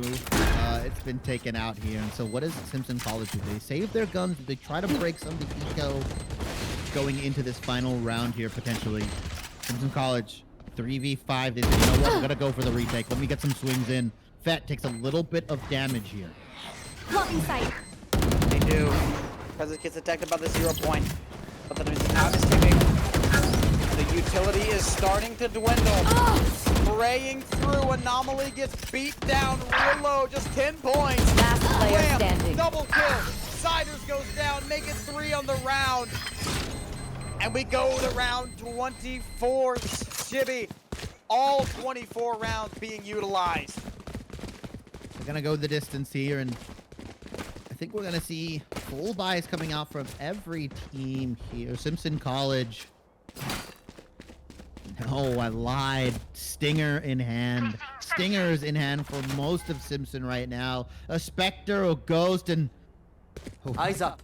Cornell College. They just gotta wrap this up. They've gotta clean this round out so they can make it to OT. That's where the real game probably begins once again. I don't know if Simpson College can eke this round out. If they do, it'll be by miracle. Revealing area. I tell you, if you asked You me if should I run. believed in miracles before this match, I might have said yes, I might have said no, but after seeing this round for nearly 2 hours, I believe. The attacker lockdown now comes out over on the B side, and it looks like that's where the push is going to be. There's simply no way for this defense to stop them. Simpson College has no way to get this one and keep it away. The fight's going to go down with very little resistance. Bandano is playing with this turret. They're gonna only think, oh, the knife just misses out too. Banthanor, he's in such a good spot right now. Oh no! Switches the gun at just the wrong time. There's not a lot of weapons. Last player Anomaly standing. gets pop flash, leaving it up to Siders, but they have a Phantom. This is doable, but Fett says no. Fett says OT. Switching sides. Overtime. Back to square one for both of these teams. You gotta win 2 rounds in a row here for anybody unfamiliar with the rounds of OT in Valorant. It swaps after one, attackers and defenders, and then, once again, after that round, it swaps back and forth until a winner is decided. There's no drawing, I believe. No Because this is the drawing. competitive side. So you just gotta go back and forth, back and forth, back and forth until finally somebody gets a 2-round lead here. And Cornell back on the defensive. This is where Simpson College made their money. And you look at Siders, man. This guy is dropping a 30 bomb. He's saying, please help me out. I need somebody to pick up some of the load, because right now, the way the world is on his shoulders, and it's slowly slipping away.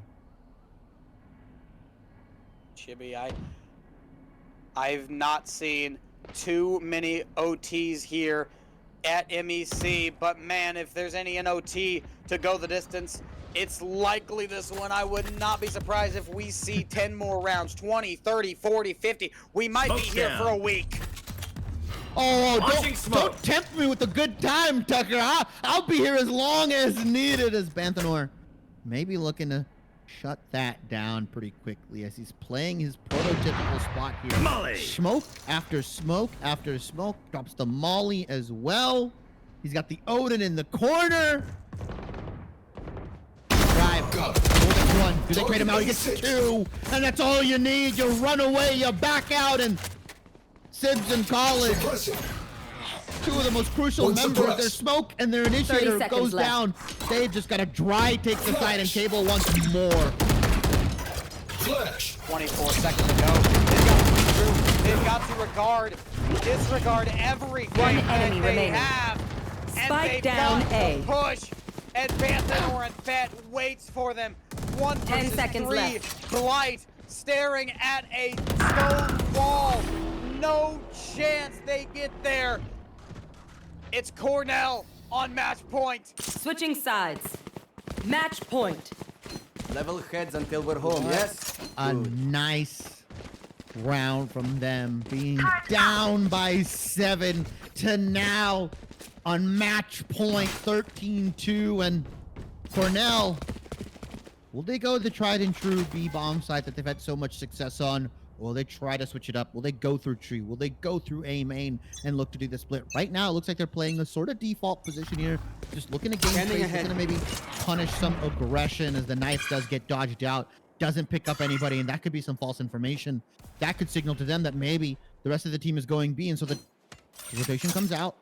Mid is the subject right now as both Jet and KO working their way up to tree. And we had an issue with Simpson College, right? They just give up this tree area for free, and I don't agree with that, Tucker.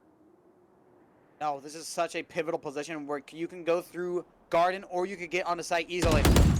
And they just give it up for free every single round because now Cornell, they've got the site, they've got the tree room, and they Right here. can do whatever they please with it. They can try to go through garden, but it looks like they're going to try their hand at losing the site. It's a double kill. Banthador and Bet making it rain. The Odin keeps on pushing through. The orbital One strike suppressed. is available. This is the perfect position, and look at the KJ on the flank. There is such an advantage here for Cornell College. There's Yeah. simply nothing that Simpson can do without getting a mountain of pressure getting put right on their back. Cable gets the drop. Three. Anomaly Placing wins out swarm that grenade. fight. Bomb Swarm grenade Grenade's out. gonna try to deny it. The flank. Prepare for hellfire! Last player standing. Banthador! Double! 8 HP from the side! And there it is! Attackers 4 on win. the round, and 14 rounds is what it takes. Cornell and Simpson go the distance, but the stamina is on Cornell's side, on the back of Banthador, on the back of the post plant, like you mentioned. Orbital strike and the nade come in. Siders having himself a hell of a game, 35 and 17, 380 ACS, an unreal performance. But unfortunately, it's not enough. Cornell take the series 2-0 in nail-biting fashion. Tucker. Look at I the thought- nails, they're gone. Yeah, I mean, I thought this was going to be a stomp, right? Simpson College, they were underdogs. But by God, they made it competitive. And a couple rounds here, a couple rounds there, and we could be singing a very different tale. But congratulations to Cornell for taking up the 2-0. But a damn good job from Simpson, and rest of MEC, you better look out for these boys.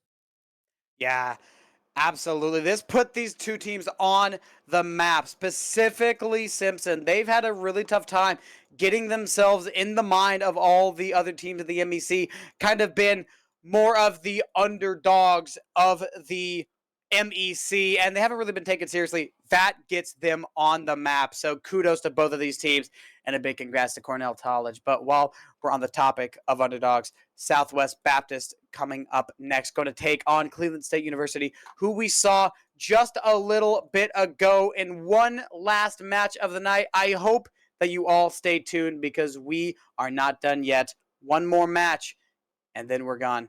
We'll see you soon.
Welcome back to the MEC Valorant Fall Season. This is week 2. I'm still Tucker. This is still Shibby.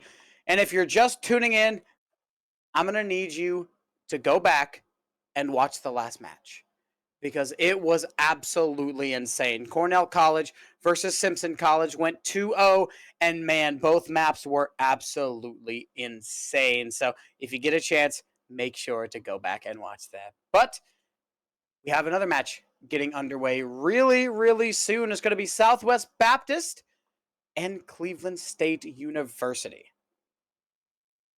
Yeah, and we're, like you said, back on Ascent, a map that we just recently saw and had some very high highs and some very low lows here. And yeah, you mentioned Southwest Baptist has been struggling a little bit so far. I know we're only a couple weeks in, and I know they didn't have too strong of a showing, at the LAN here. But I think they can hopefully surprise some people here. But CSU, Cleveland State University, they've been trying to work their way up, right? They've been trying to move themselves in the pecking order that we described here with the ONUs, with the Clark Universities, with the Cornells, and so on and so forth. They're trying to make a name for themselves here as well. And so expecting a hopefully a close match. I don't know what we'll get here.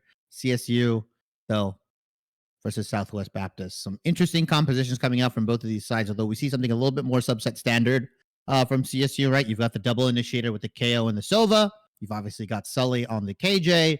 And then, whatever controller and duelist, you can kind of slot in whatever you want. We've seen the Brim. I've seen Astra. We've seen Omen on this side right now. And we've got a Raze as well to kind of break up any potential killjoy. We can already see that we have Sova. And yeah, we're good to go. That we are. Southwest Baptist, I know the LAN was definitely not kind to them. They went 0-7 in the round robin with a round differential of -72, which is not the best, but we've had worse. It's okay. They might just be late starters. This is week 2. Week 1 didn't go very well either. But everything is chilling. Southwest Baptist is going to start this off on the attack. I have some fears for them there, considering that that Ascent is a much more defender-sided map. So it's not going to be very good start. Cleveland State University, of course, one of the best teams here in the MEC, going up against the statistical worst, with them starting on the most one-sided map in the game. It's not a very advantageous start, but you have to have faith. Yeah, I would love to see CSU kind of not give up tree and stuff that we saw in the previous match between Cornell and SC and Simpson, where Simpson was kind of content on giving up the tree area, giving up that mid area, whereas I want to see both of these teams, obviously CSU now on the defense, I want to see them fight for it, right? I want to see them not just give it up for free, and hopefully Buckeye with this KO can maybe get something done. Yeah, I'm definitely hoping for that as well. Seems to be the secondary roster of CSU. Some unfamiliar faces. Let's see if we can make a name for them. Got Lime popping off early. Double kill, taking down the Omen as well as the Jet. So that gets rid of your duelist, and as well, it gets rid of your smoke, which is a fantastic way to start this round off. Sully, though, picks up the kill on the Kangs. Kang's got 2, though. Sully picks up 1-2 right now, and he's just got to take one more down. Is he able to do it? He runs out of ammo, runs out of the clip. Fibs doesn't tell any lies here. Gets the kill onto Sully. 50 seconds to go. It looks like Fib's going to try to double dip themselves, and the shot lands. Lime with 3 on the round. Puts Cleveland State up 1. Southwest Baptist can't quite get it done. CSU was looking a little bit dicey at the beginning. Kangs got a couple kills here, but they were able to get the trades, and really Sully was the hero of that round, in my opinion. Got the 2 kills, they were able to stall out that aggressive offensive coming out from Southwest Baptist here, and So far, 1-0 for CSU. Now they're on the buy round here. They've picked up a couple guns, so a couple rifles here, and some Spectres as well. CSU looking to close this round out, but like you mentioned, a big investment. If you take rifles in early, you're playing for the long con. Oh, for sure. And that just makes me aware and makes me think that CSU is confident that they're going to be able to win this round out no matter what comes out. And I mean, if Lime keeps playing like this, then I mean, I have no doubt in my mind that they will. Lime going to peek around, waits way too long to shoot that Haven spot, but eventually they're able to get that one away. Takes the frag out, and CSU now up by 3 players. A minute left into this round. Make that 4 players as Buckeye takes down Eclipse. Kangs, though, takes out Fode here. Sully has an insane flank right now. Kangs able to get the kill, and he wrapped himself all the way around through B main. He became the attacker at one point, funnily enough. You know, sometimes these crazy things happen at the collegiate level. I mean, that's been pretty much the entire story of the Simpson College match. It was absolutely insane. Cornell and Simpson playing Valorant like it was reversed. It was still a fantastic game, but I mean, look me in the eyes and tell me that was one of the most normal matches you've ever seen. I guarantee you can't do it. Yeah, there was an odd round, an oddball of a round, and even more of an oddball string of kills here. Now, the rifle round does come out. Let's see if Southwest Baptist can do this thing. Kangs, once again, the opening kill. So they've been doing a really good job of getting the first 2 kills or getting the first kill here. It's just the offensive is where it gets stuffed out. And Sunset picks up 1. Eclipse as well. A nice duo of names here. I don't know if that's matching, but very cute. If not, Sunset and Eclipse both picking up a kill each. Sully and company are able to pick up 1 here. Gets Eclipse. Fode gets up Haven. So now it's a 2v3 in a matter of seconds, but the post plant can be devastating right now as Sova is still on the map. Kang's long range gets taken down, and such a fantastic start for Southwest Baptist University, and now they're completely stuck. That spike is ticking. Sunset gonna try to hold it out. Fibs can't land the shot. Sunset gets taken down. Is there enough time? Ooh, it's ticking. He's gonna go stick it regardless. Does he have it? He's got it. He's got it with 2.5 seconds to spare. What are we worried about? What are we worried about? Not even close here. Very nice retake, and that was just Sully and Fode. That was the retake. They cut it down to a 2v3. Then they dismantled the 2 members onto the bomb site, and then they finally get that main kill under Heaven here. Very, very well played from them, and backbreaker of a round if you're Southwest Baptist here, right? I mean, you got it down to 2 people. It was a 5v2 at one point, and you just muffed the post-plant situation. Yeah, they had everything going for them, and they were not able to get the job done. That does not do good things to your mental. It does the opposite. Southwest Baptist, they got to just push on back, especially coming off of the bonus round where they now have to play into an eco. It's not looking good.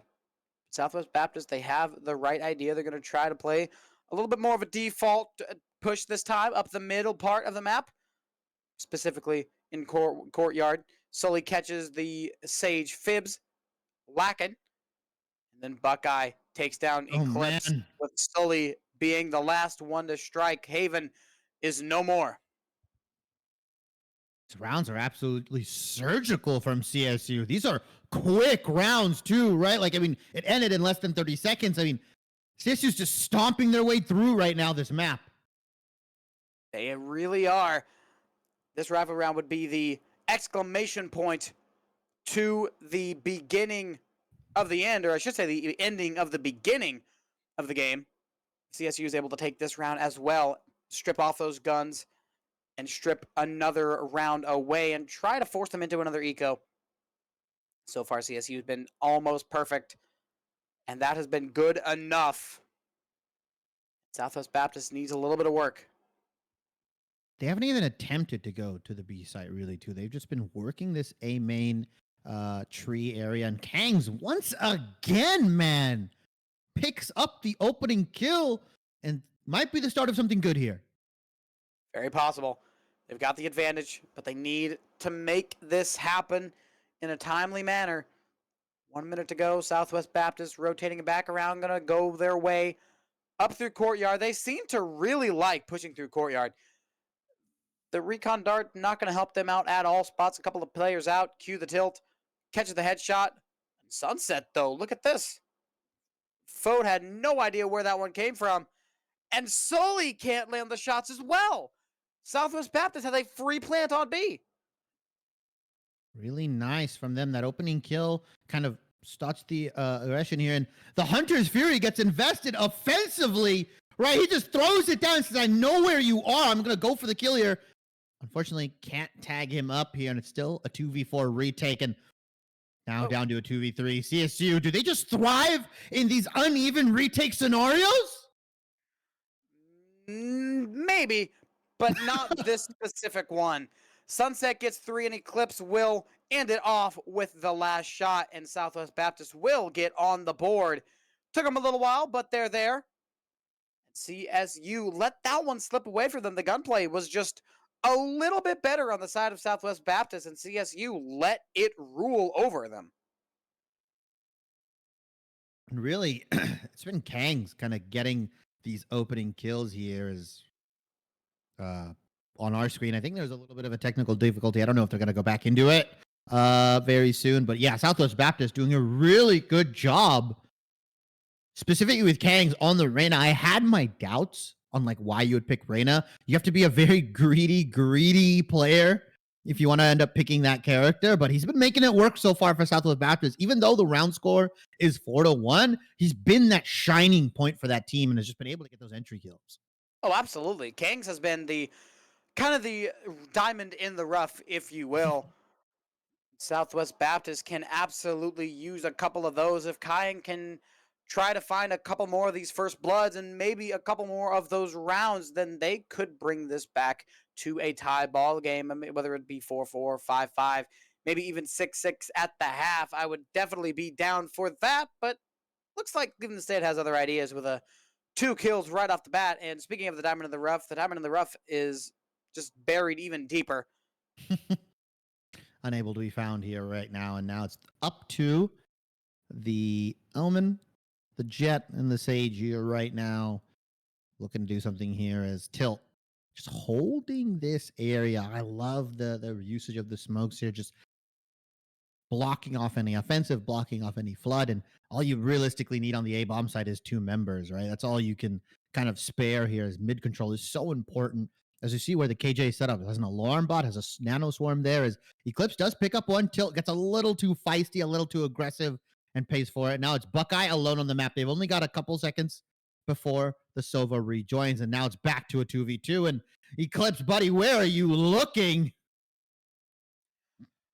3 kills for Lime to end us off. And I don't think we mentioned this, but Lime already has the operator, wasting as little time as possible. I believe they've had that for like a round or 2. We just never picked it up. But yeah, round 7, and Lime has already got several kills with the big stick. Not a good look for Southwest. Or Southern, sorry. Yeah, Southern Baptist. Southern Baptist. Yeah, not a good look for them. And the defensive op, such a crazy option. We talked about it last match where the Jet was piloting it. This time around, it is the Rays. Still has that mobility, still has the kind of gracefulness to get out of dodge if he misses the shot. It's not as instant, but it's doable. And it's just so good on these long sightways, right? Specifically in the mid, into A long into A main if you really want to get aggressive here. But that mid control with this operator is so disgusting. No, it's Southwest Baptist. I had it right the first time. Yeah. Yeah, I had it. Southwest Baptist. Southwest Baptist, things are really going south. Unsure about the West, but it is definitely going south. Buckeye popping off. Lime with the op. Pop! Oh. Eclipse gets popped. 6 rounds for Cleveland State University. Southwest Baptist are now forced to an eco, I believe. Yeah, they've got to, right? They've lost a couple of rounds in a row. They've invested so much and are still unable to do anything. That one round they got was off of Kang's opening kill, and they were able to kind of pick up part that B bomb site after that, right? They get that onto A. It's just they have so many members onto this A gate here that they're constantly pressuring for it. I want to see them like default, maybe go for B, maybe play for mid, but it just feels like they've got one sort of play style or one sort of bomb site that they're really in love with. And if they don't get it, they kind of just fall apart afterwards. And if you remember from the Fall Clash LAN a couple of weeks ago, these two teams actually did play. Cleveland State won 13-1. And right now they're actually pacing that. If they can just keep on winning and winning and winning, then we'll be right at that same score. For their sake, let's hope Southwest Baptist can start getting some things going and winning out some of these fights and rounds. Lime on the off here with the Rays. Misses the first shot.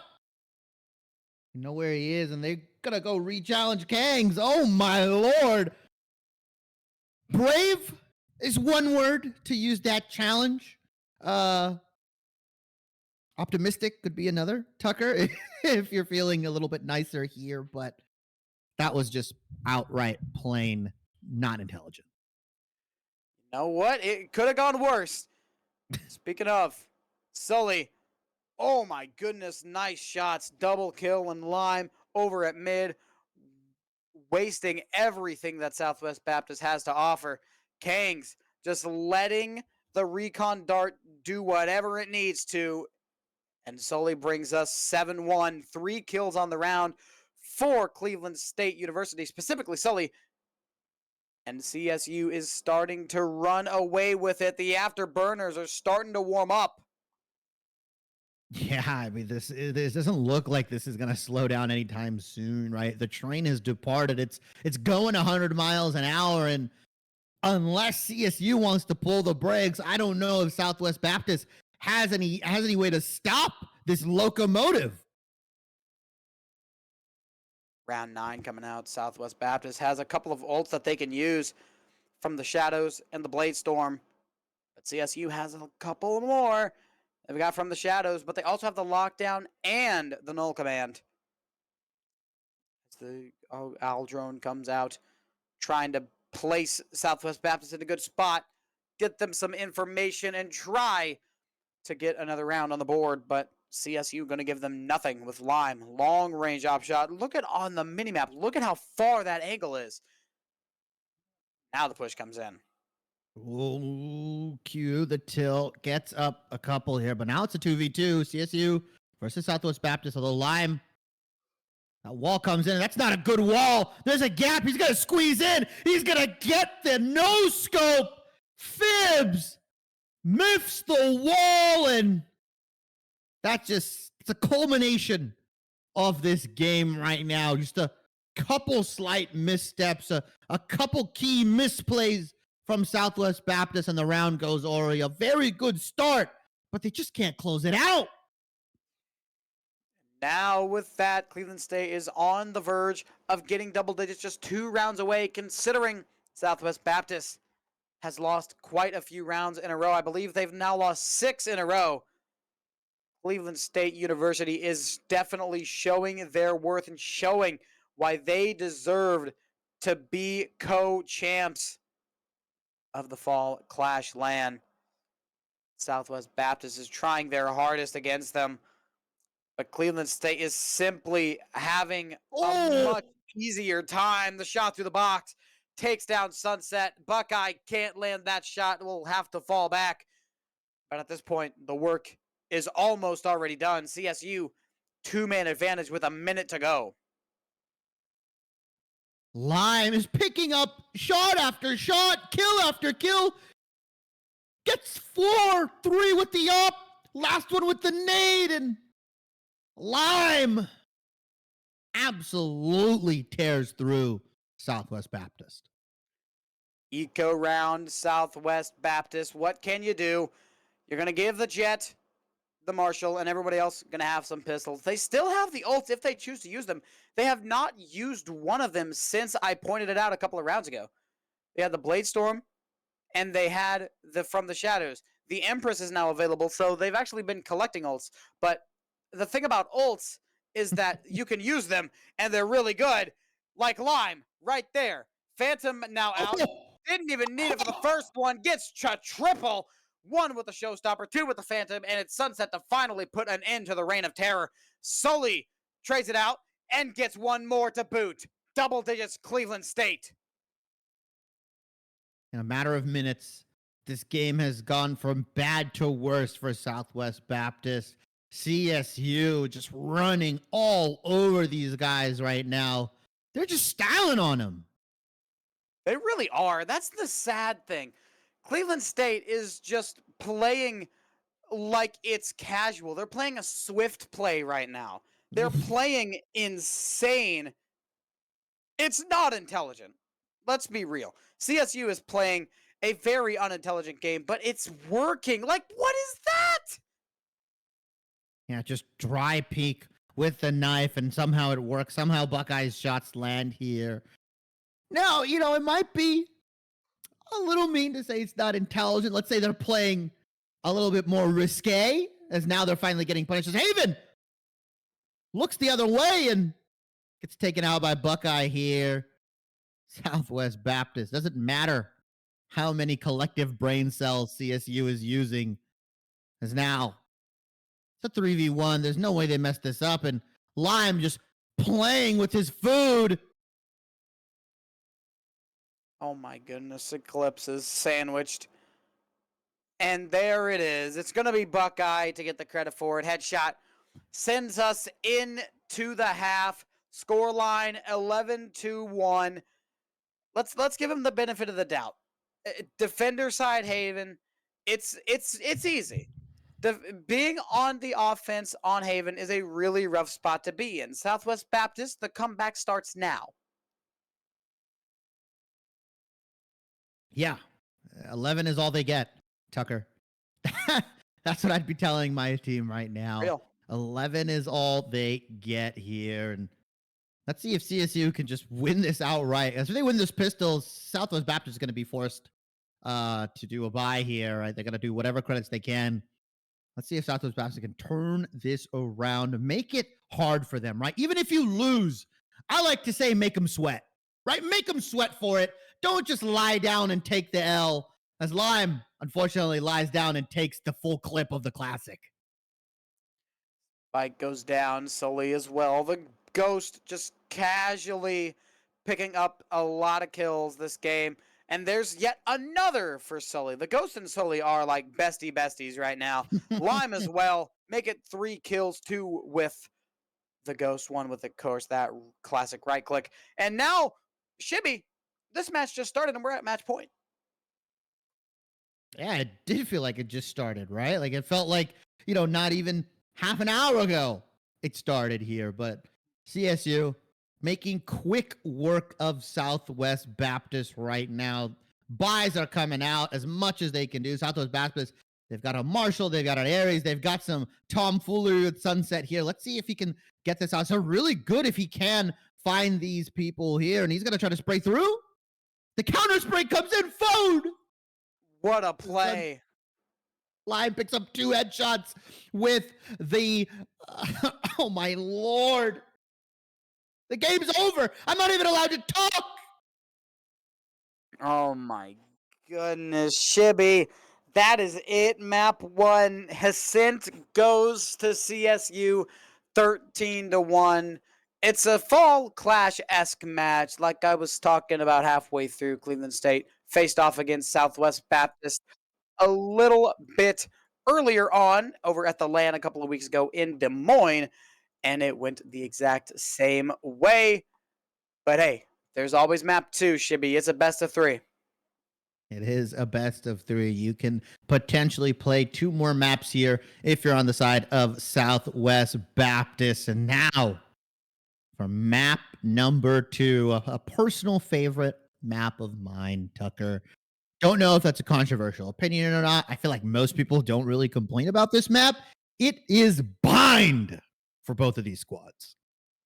I mean, I am pretty impartial to bind. I will say that we got a little bit of insider info. Southwest Baptist is going to be starting on the defense to start us off, which absolutely helps them. Bind is a pretty defender-sided map simply because the angles are just so close and there's a lot that you can do with it on defense.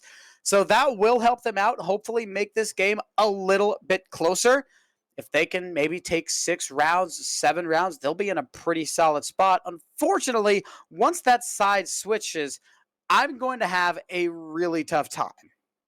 Yeah, and CSU, they're already looking to kind of make advantage of some of the ways you can kind of warp the map a little bit, right? The way I like to say it is you've got the Yoru locked in. So I'm going to see some interesting teleporter plays, right? Throwing your teleport across into a TP, fake teleporting, throwing your clone into the teleport to fake teleport, right? Like there's so many things you can do with the Yoru.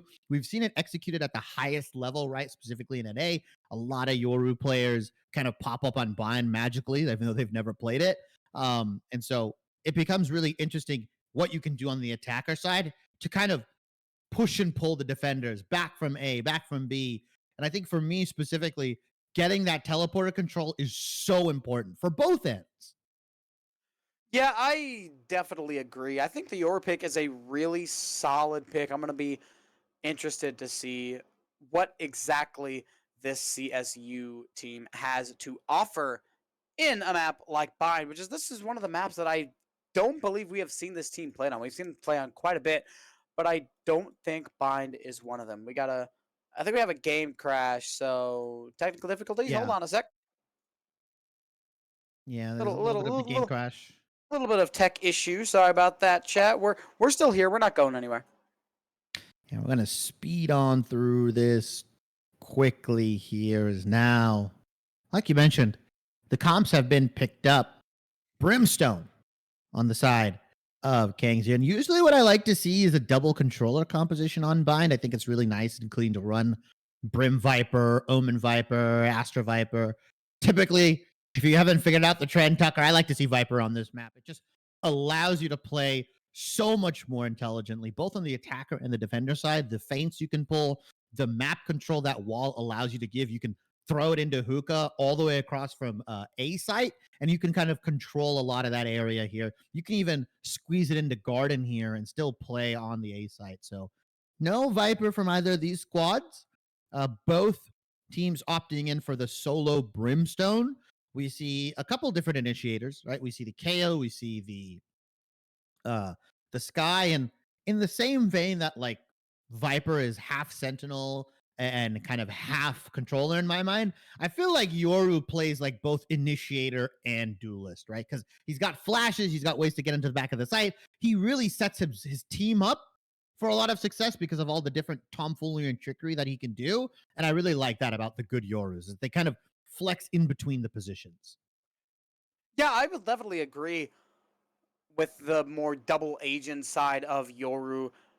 And to bring it back to the controllers, I definitely enjoy seeing the Viper on this map. I feel like Viper is the uncontested best controller when it comes to Bind. Maybe not in the whole game. I still have a really tough time comparing it throughout the whole game because, I mean, there's some controllers that work better on different maps. But for Bind, it's pretty much undisputed that Viper is pretty much the best. And for the double Yeah. controller, I definitely like the pick for like higher level teams. But like right now for Southwest Baptist, they just need to work on playing their game and not worrying about comps too much. Yeah. Sunset picks up a kill here onto CSU, and the fake clone comes out here, so he's not going to be able to use that. Flash is ready. Where is this Yoru's TP is where I'm wondering. Flash comes out. Lime gets taken down. Kangs and Sunset coming up big, and Kangs was the player that was on Reyna last map, is now on the controller end. The guy's flexibility is insane. Picks up 3. This dude was on Reyna on Ascent and was, like you said, the diamond in the rough, and has now been swapped over to controller. Fantastic round from Kangs and the entirety of Southwest Baptist. They've got one. They've got the lead. That is a fantastic start. You can't start it off any better than that. Keep it up, Southwest Baptist Bearcats. Cleveland State University, they're a little bit shaken up by that. They didn't expect to get hit that hard. Oh, I don't think they got any inkling of what happens, right? Like the Mike Tyson quote, everybody's got a plan until you get punched in the mouth. And unfortunately, CSU got a haymaker to the face. And so Southwest Baptist takes the first round, like you said. They're on a bye here. They're going to look to make it close as Yoru has once again picked up the frenzy. I do like that because of the ability, just like he can get into the back of side, you can get some really quick, cheap kills here. Is he's looking to launch that TP somewhere. Not sure where they want to go with it, but they're going to look around, see if they can get anything. Right now, it doesn't look like CSU is going to give them anything. Out comes the utility, the push. Fibs taking one down with the Spectre. Haven as well, keeping this game in the advantage of Southwest Baptist. Cue the tilt now, last one left alive. Forced into a 1 versus 4, making a 1v3, and Sunset will get the last one. Solid round from Southwest Baptist. Yeah, they lose 2 in the process, which isn't too damning, right? The eco's not going to be too bad. CSU, though, now, this is where the fun begins for them. The rifles have come out, Phantoms and Vandals a mist. And so now, what are they going to do? How are they going to play these rounds? I've not been a big fan of the Yoru right now. It hasn't been too crazy as he does buy 1 flash, has the fake clone as well ready to go here. And I want to see how he uses these TPs because I like when the Yorus will send a TP out to a different area as TP, flash, clone, everything gets invested in the showers. He throws everything in the kitchen sink and is able to get it out here as another TP comes in. Where is he going to use this one? You can fake it as well here. 5 versus 3, Southwest Baptist letting up a little bit too much space this time around the block. Can't find those shots, and finally Fibs is able to get one, but too little, too late might just be the name of the game. Eclipse, last one left alive, and the medium range shots with the Phantom land. Headshot, and CSU on the board. Nice, clean A take from them, right? I mean, just all the util dump from Lime by himself, who was on the Rays last map and just run amok on Ascent with the operator, is now playing another aggressive champion, one that takes a lot of space, ones that can really put the pressure onto somebody. And so Kangs fell for it once. He's not going to fall for it twice here. I have a feeling he's going to instant molly or potentially just smoke this out. Yep, there we go. So now more invest utility, and Lime's going to try the same trick twice potentially. Yep. Unfortunately, gets nothing out of it. So he burns a boatload of currency, a boatload of utility for shower control, yes, but it's not completely in his grasp. Southwest Baptist not trying to fight it off, though, so there are worse ways for that to have gone. Sunset and Haven started the team up a little bit, evening this round up. Fortunately for them, Spice going down. There's no real way to stop it. There's no ults. There's not really much utility you can use unless you want to try to land a crazy lineup with the fragment, but they decided not to, and for smart reason. You got to be smart with what you try to do, especially when you're in a situation like this against a much better team. Sully catches Haven, and it's up to the Sage. Fibs goes down. Sully just popping off just a little bit. I mean, he was one of the heroes on Ascent as well, right? Just insane play from him on the KJ. And once again, just getting so many kills here. CSU, as soon as the rifle round came out from them, right? As soon as the full buys came in, they just started turning up. They turned the dial up to 10 and have not let go right now. Sully, a lot of these guys, right, on CSU and Southwest Baptist has swapped their roles here. It's interesting to see because typically duelist players will play duelists and controllers will play controllers, and Sully picks up a kill on Sunset here. But it looks like depending on the map, they have their own special agents they like to flex to. Seems like it. Southwest Baptist, that's one thing that I really like from them. They're not just sticking with a exact composition. They're flipping around, and they're not even playing the exact roles like we saw. It was, who was it? Kangs, who played Reyna on the last map, Ascent, and now they're playing the controller Brimstone, which I really like that. It shows versatility, and they might not be having the best of time right now. They're about to lose this next round, but the versatility is something that can absolutely be adored. Yeah, now cue the tilt here. picks up the kill onto Brimstone. And Sully was the individual on CSU side. He was playing the Killjoy, right? On Ascent here. Like he was playing a completely different role, right?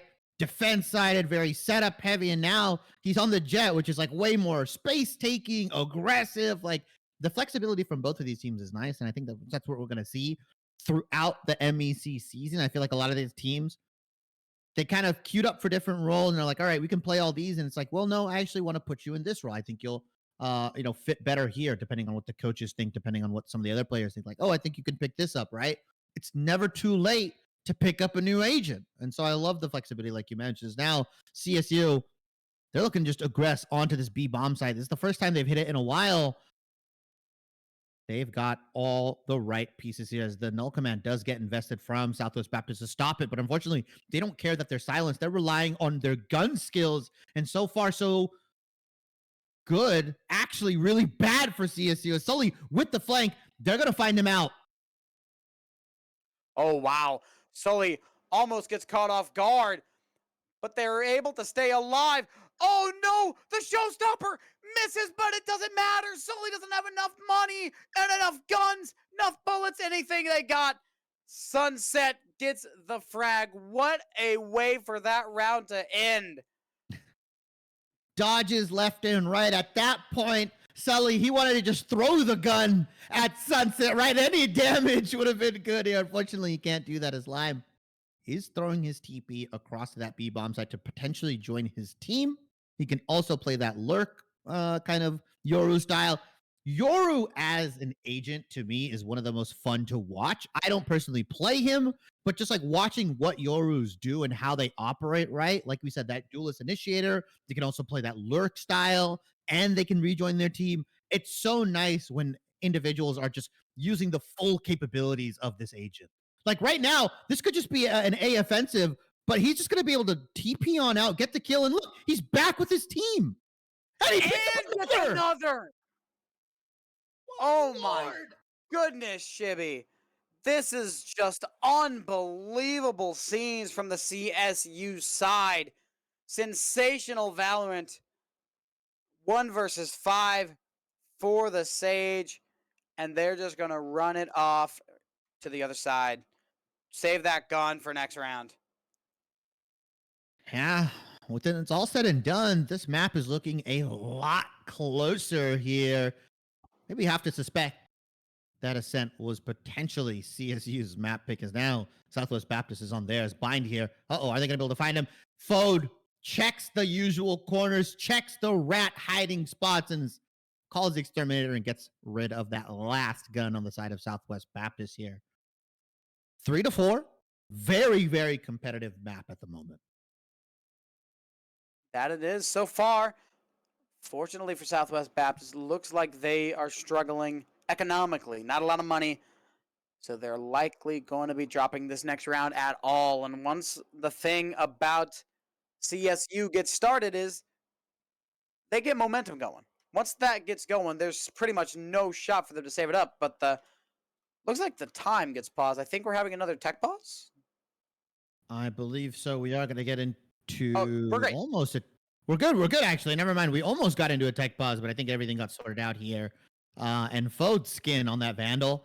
That skin line is one of the most distracting ones for me. I cannot play with that skin. There's the winter version as well, I believe, right? Like, there's so many different variants of it.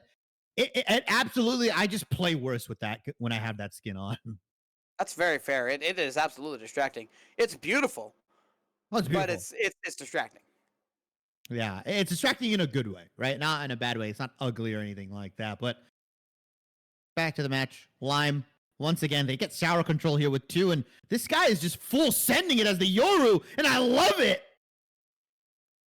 Plant's going to go down from the Brimmy. There's a couple of players on the flank. We got the Raze and the Sage trying to come up. Maybe soil this round out as Haven playing at long range. Cue the tilt. Gets another frag onto the Sunset. Haven catches one. Gets the bullet straight to the chest, and it's Eclipse left 1 versus 3. Only a pistol. This should be a pretty easy round for CSU to close out. And yes, they will do it. And that's the problem. They had a lot going for them at the early parts of this game, Southwest Baptist did, but then they started losing and they started expending too much money and they got forced into an eco buy. And now, finally, they're able to buy up on the rifles once again here. And honestly, Southwest Baptist has been doing a pretty solid job, right? Like, even though CSU has won a couple rounds in a row now, they're not like, you know, swimming in credits, right? 1,300 on Lime. I think roughly everybody else has around about 2,000 here and there. So if they lose this round, CSU can be looking at some broken buys pretty soon here. Your ultimate is available at the moment. I want to see if he's going to end up using it. Ends up taking the raw dry peek into Lime. Goes for the orb. Is like, wait a minute, I already have my ulti here. And this aggression from Lime, he is absolutely selling this A hit. Oh my goodness. Lime might just be able to get a frag with it too. Of course. Oh my goodness, nearly a second. The spike's now going down, selling the A hit, and they decide to rotate over. Oh my, Fode's caught in a really rough spot. Sunset gonna get revived. Nice Leaving res. Fode 1 versus 4. The Prowler gonna come out. Damage being done, and Sunset through the wall is the last bullet to touch. And Southwest Baptist shutting down the push of CSU and shortening the lead as well to just 1. Such an interesting turn of events because I really thought that CSU, specifically Lime, was just trying to sell the A hit as much as possible. Yeah, right. The fact that CSU rotated over and ended up losing the round, it might have been better for them to just wait for Lime. He ended up getting that kill anyways. Everybody rotated over from Southwest Baptist onto the A bomb site. And so they were ready 4 for 4. And if you're defenders, it's really, really easy to sort of stave off some of that aggression if your whole team is ready, prepared on that bomb site as Lime. Once again, just contesting the showers. He hasn't really lost yet in this shower contest. So I agree. Just go for it. Keep doing it. Why change it if it works? If it's not broken, don't fix it. That is the word that has been muttered by several fathers and really just anybody who doesn't want to fix something that's like kind of broken, but not Kind fully of broken. janky. It's Yeah, janky, it's a little yeah. janky. It's a little Yeah, janky. Like, this is 100% janky, but it works. So they're not going to change it. Kangs. Whoa, Kangs, calm down. What is going on? Kangs picks up 3 quick kills in the spectator. And thanks to that, CSU, they're not allowed to play the game. No, they're not. 1 versus 4. Yet again, Fode almost had it in them last time. Let's see if they have changed their ways and can hopefully score this round out. 30 seconds to go as they push through. Lands the shot onto Kangs, but the spike is down in the midst of all of the swarm grenades. Oh my Don't goodness. tell me. I might be telling you. 30 HP, this is definitely doable. Not gotta sure tap the if you know heads. about kids. Fode choosing the wrong spot to plant. Fibs will win that one out. Scoreline 5-5 as they push Cleveland State back. This is a shoving contest, and I love to see it. Lime will call a timeout for Cleveland State. That is a very, very good sign. Southwest Baptist has shown no signs of being able to push these teams away. This is a different team. This is a Southwest Baptist team that is playing competitively. And honestly, the best part about it, this is a CSU team that doesn't know what is going on. Yeah, they're stumped, right? They are. They lost the pistol. They lost the conceding round after that. They won a couple rounds in a row, and then Southwest Baptist has just round after round after round just come back. And yeah, it's been some kind of heroic plays. I'm going to say Kangs with that triple in the last round. But other than that, everybody on Southwest is stepping up, right? Like they are making the plays when it matters the most. They are hitting their shots when it counts. And like you said, CSU absolutely stumped here and now. Hopefully we can see some more cleaner executes. I want to see this Yoru somewhere else.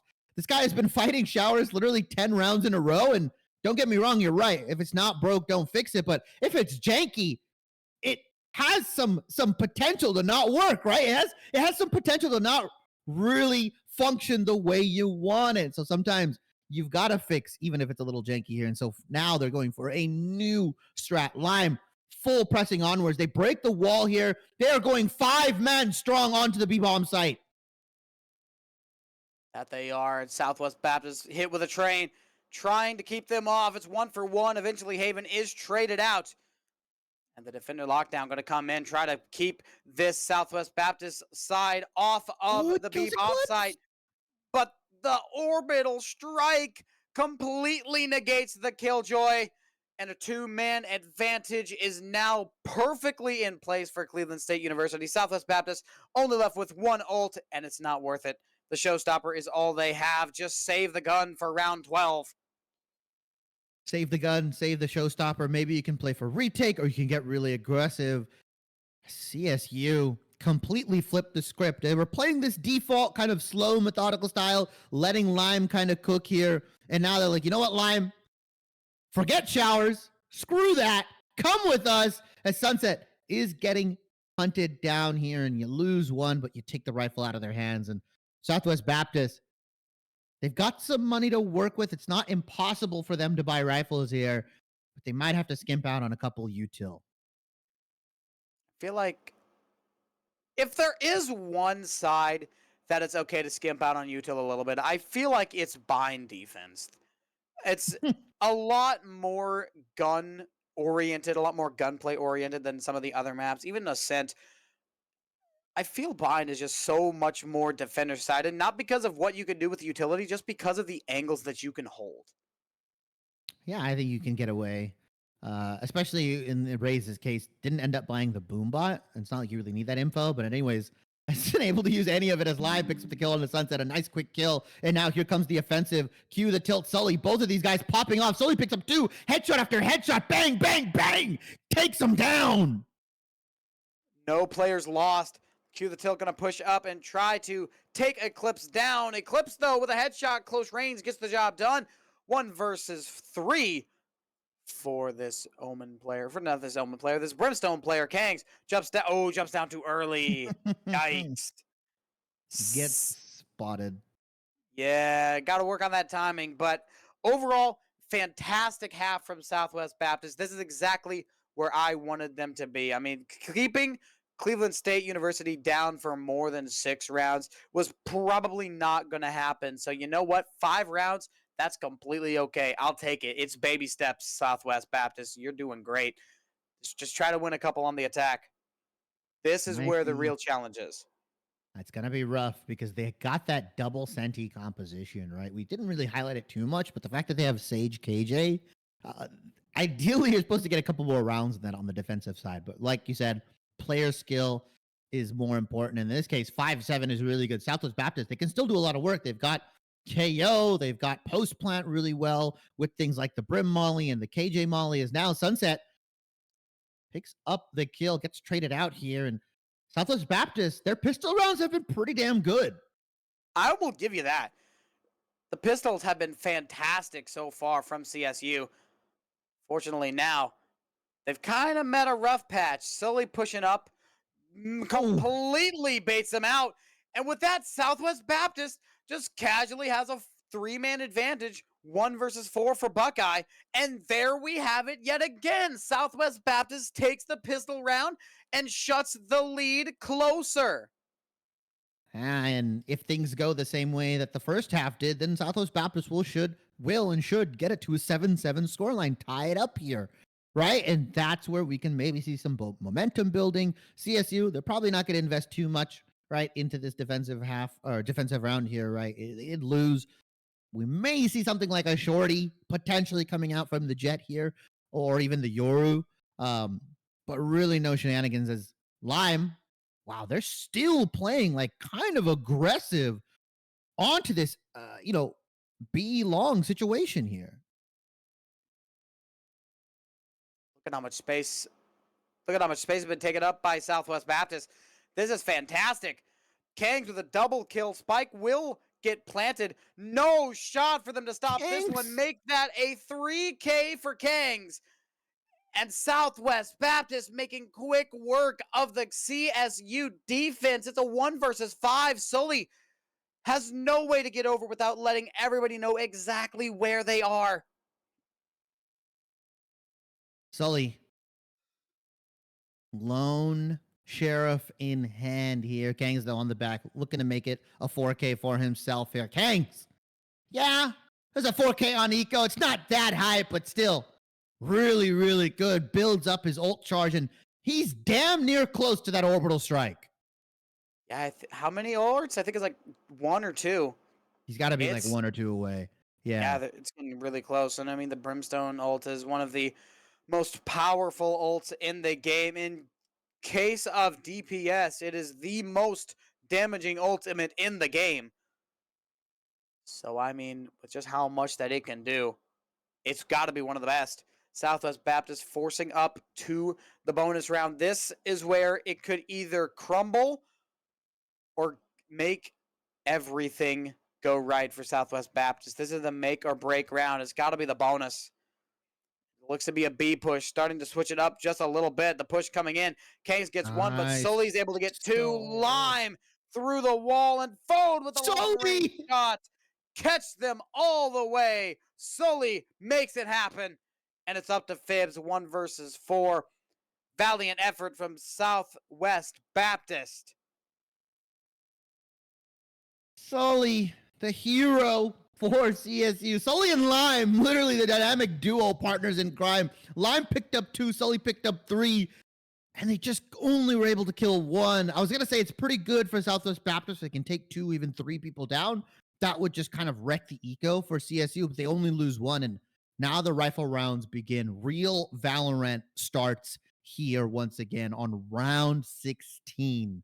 And so, CSU, this is where they can start making their money. This is when they can start really running away with this. So Southwest Baptist, they need to nip this in the bud very quickly as the ultimate orbital strike comes out on to elbow here, Lamps area, and it doesn't get anyone.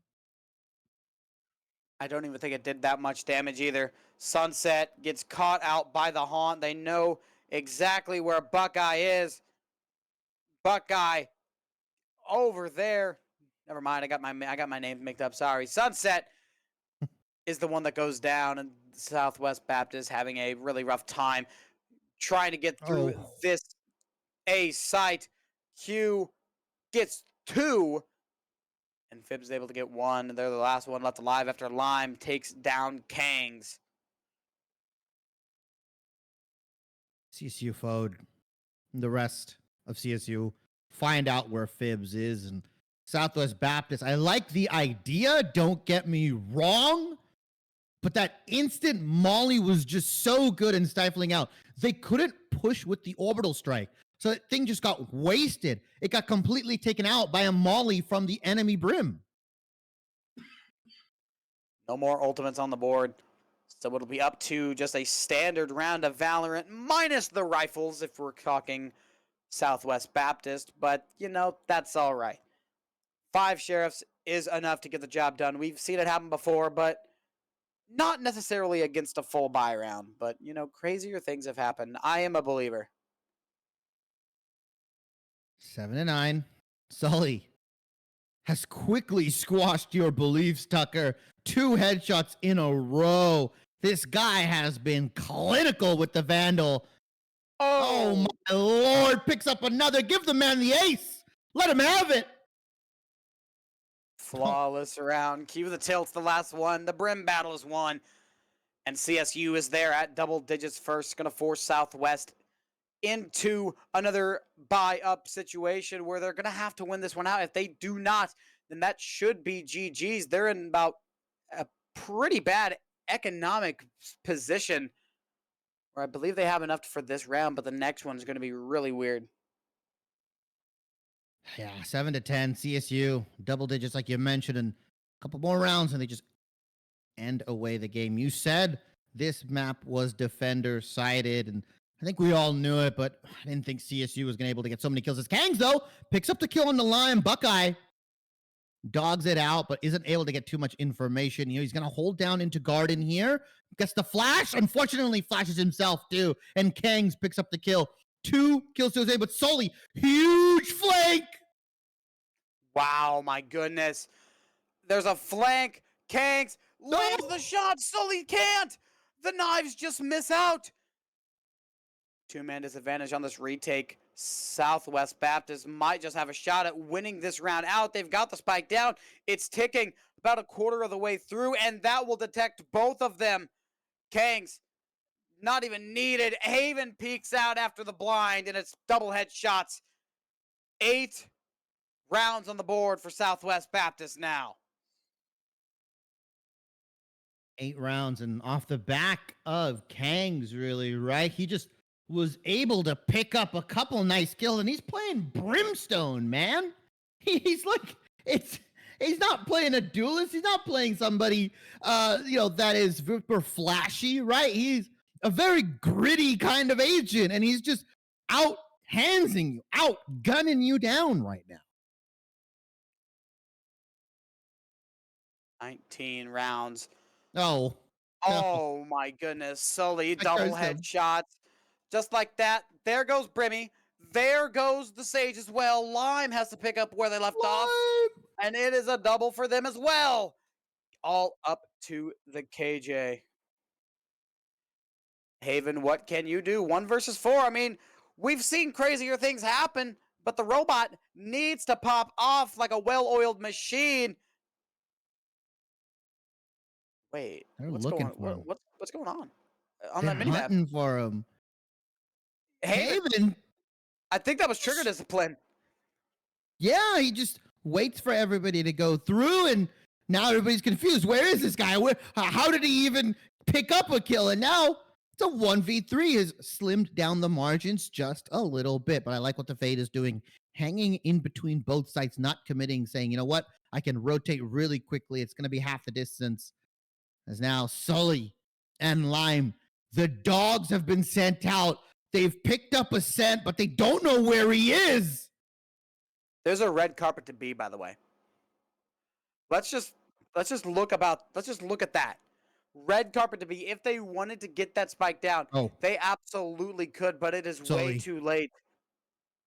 Haven, Sully catches the kill.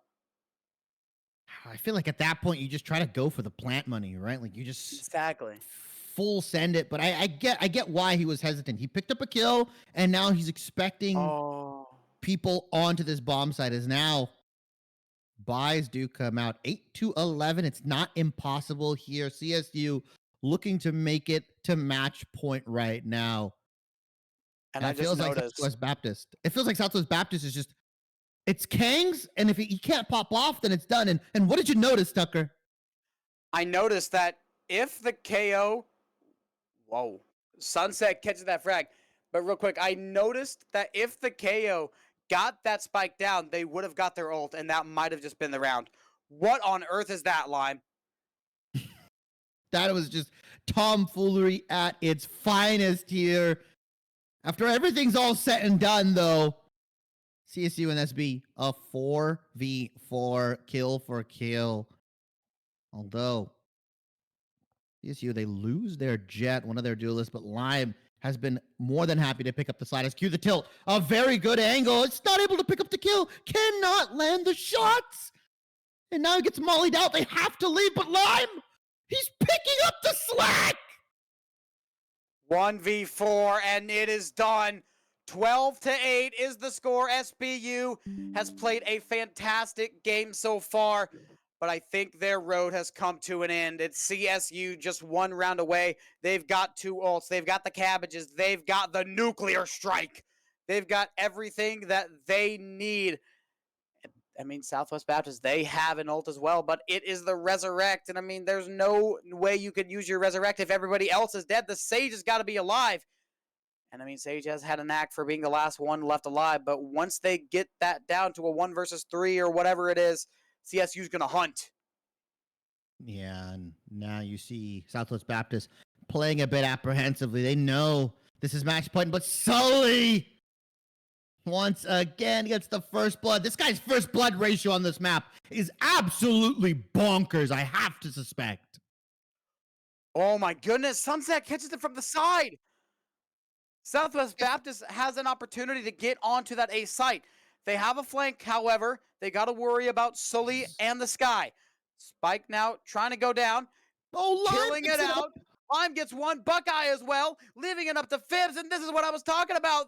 The resurrection is nowhere to be found. There's nothing to be had, and that is it. Thank you all for watching. Cleveland State takes the dub yet again.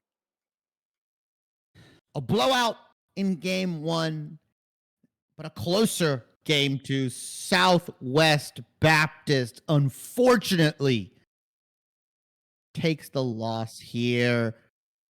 CSU picks up the 2-0 and has started to make a name for themselves. Sully and Lime, this dynamic duo of duelists, they're deadly, Tucker. They are absolutely lethal. That they are. They have so many combined 13 first bloods with them. That is quite a bit. Sully with 5, Lime with 8. It is an unreal number. I mean, both of these teams played fantastically. Southwest Baptist had a really nice time winning out a lot of those rounds. And I mean, with a little bit more discipline, this team could absolutely have great things ahead of them. It was a very rough start to the season. But I mean, that map showed that they can go toe-to-toe with the best of them if they're in the right mindset. And I mean, 8-3, it's not a dub, but it is still better than what you're used to.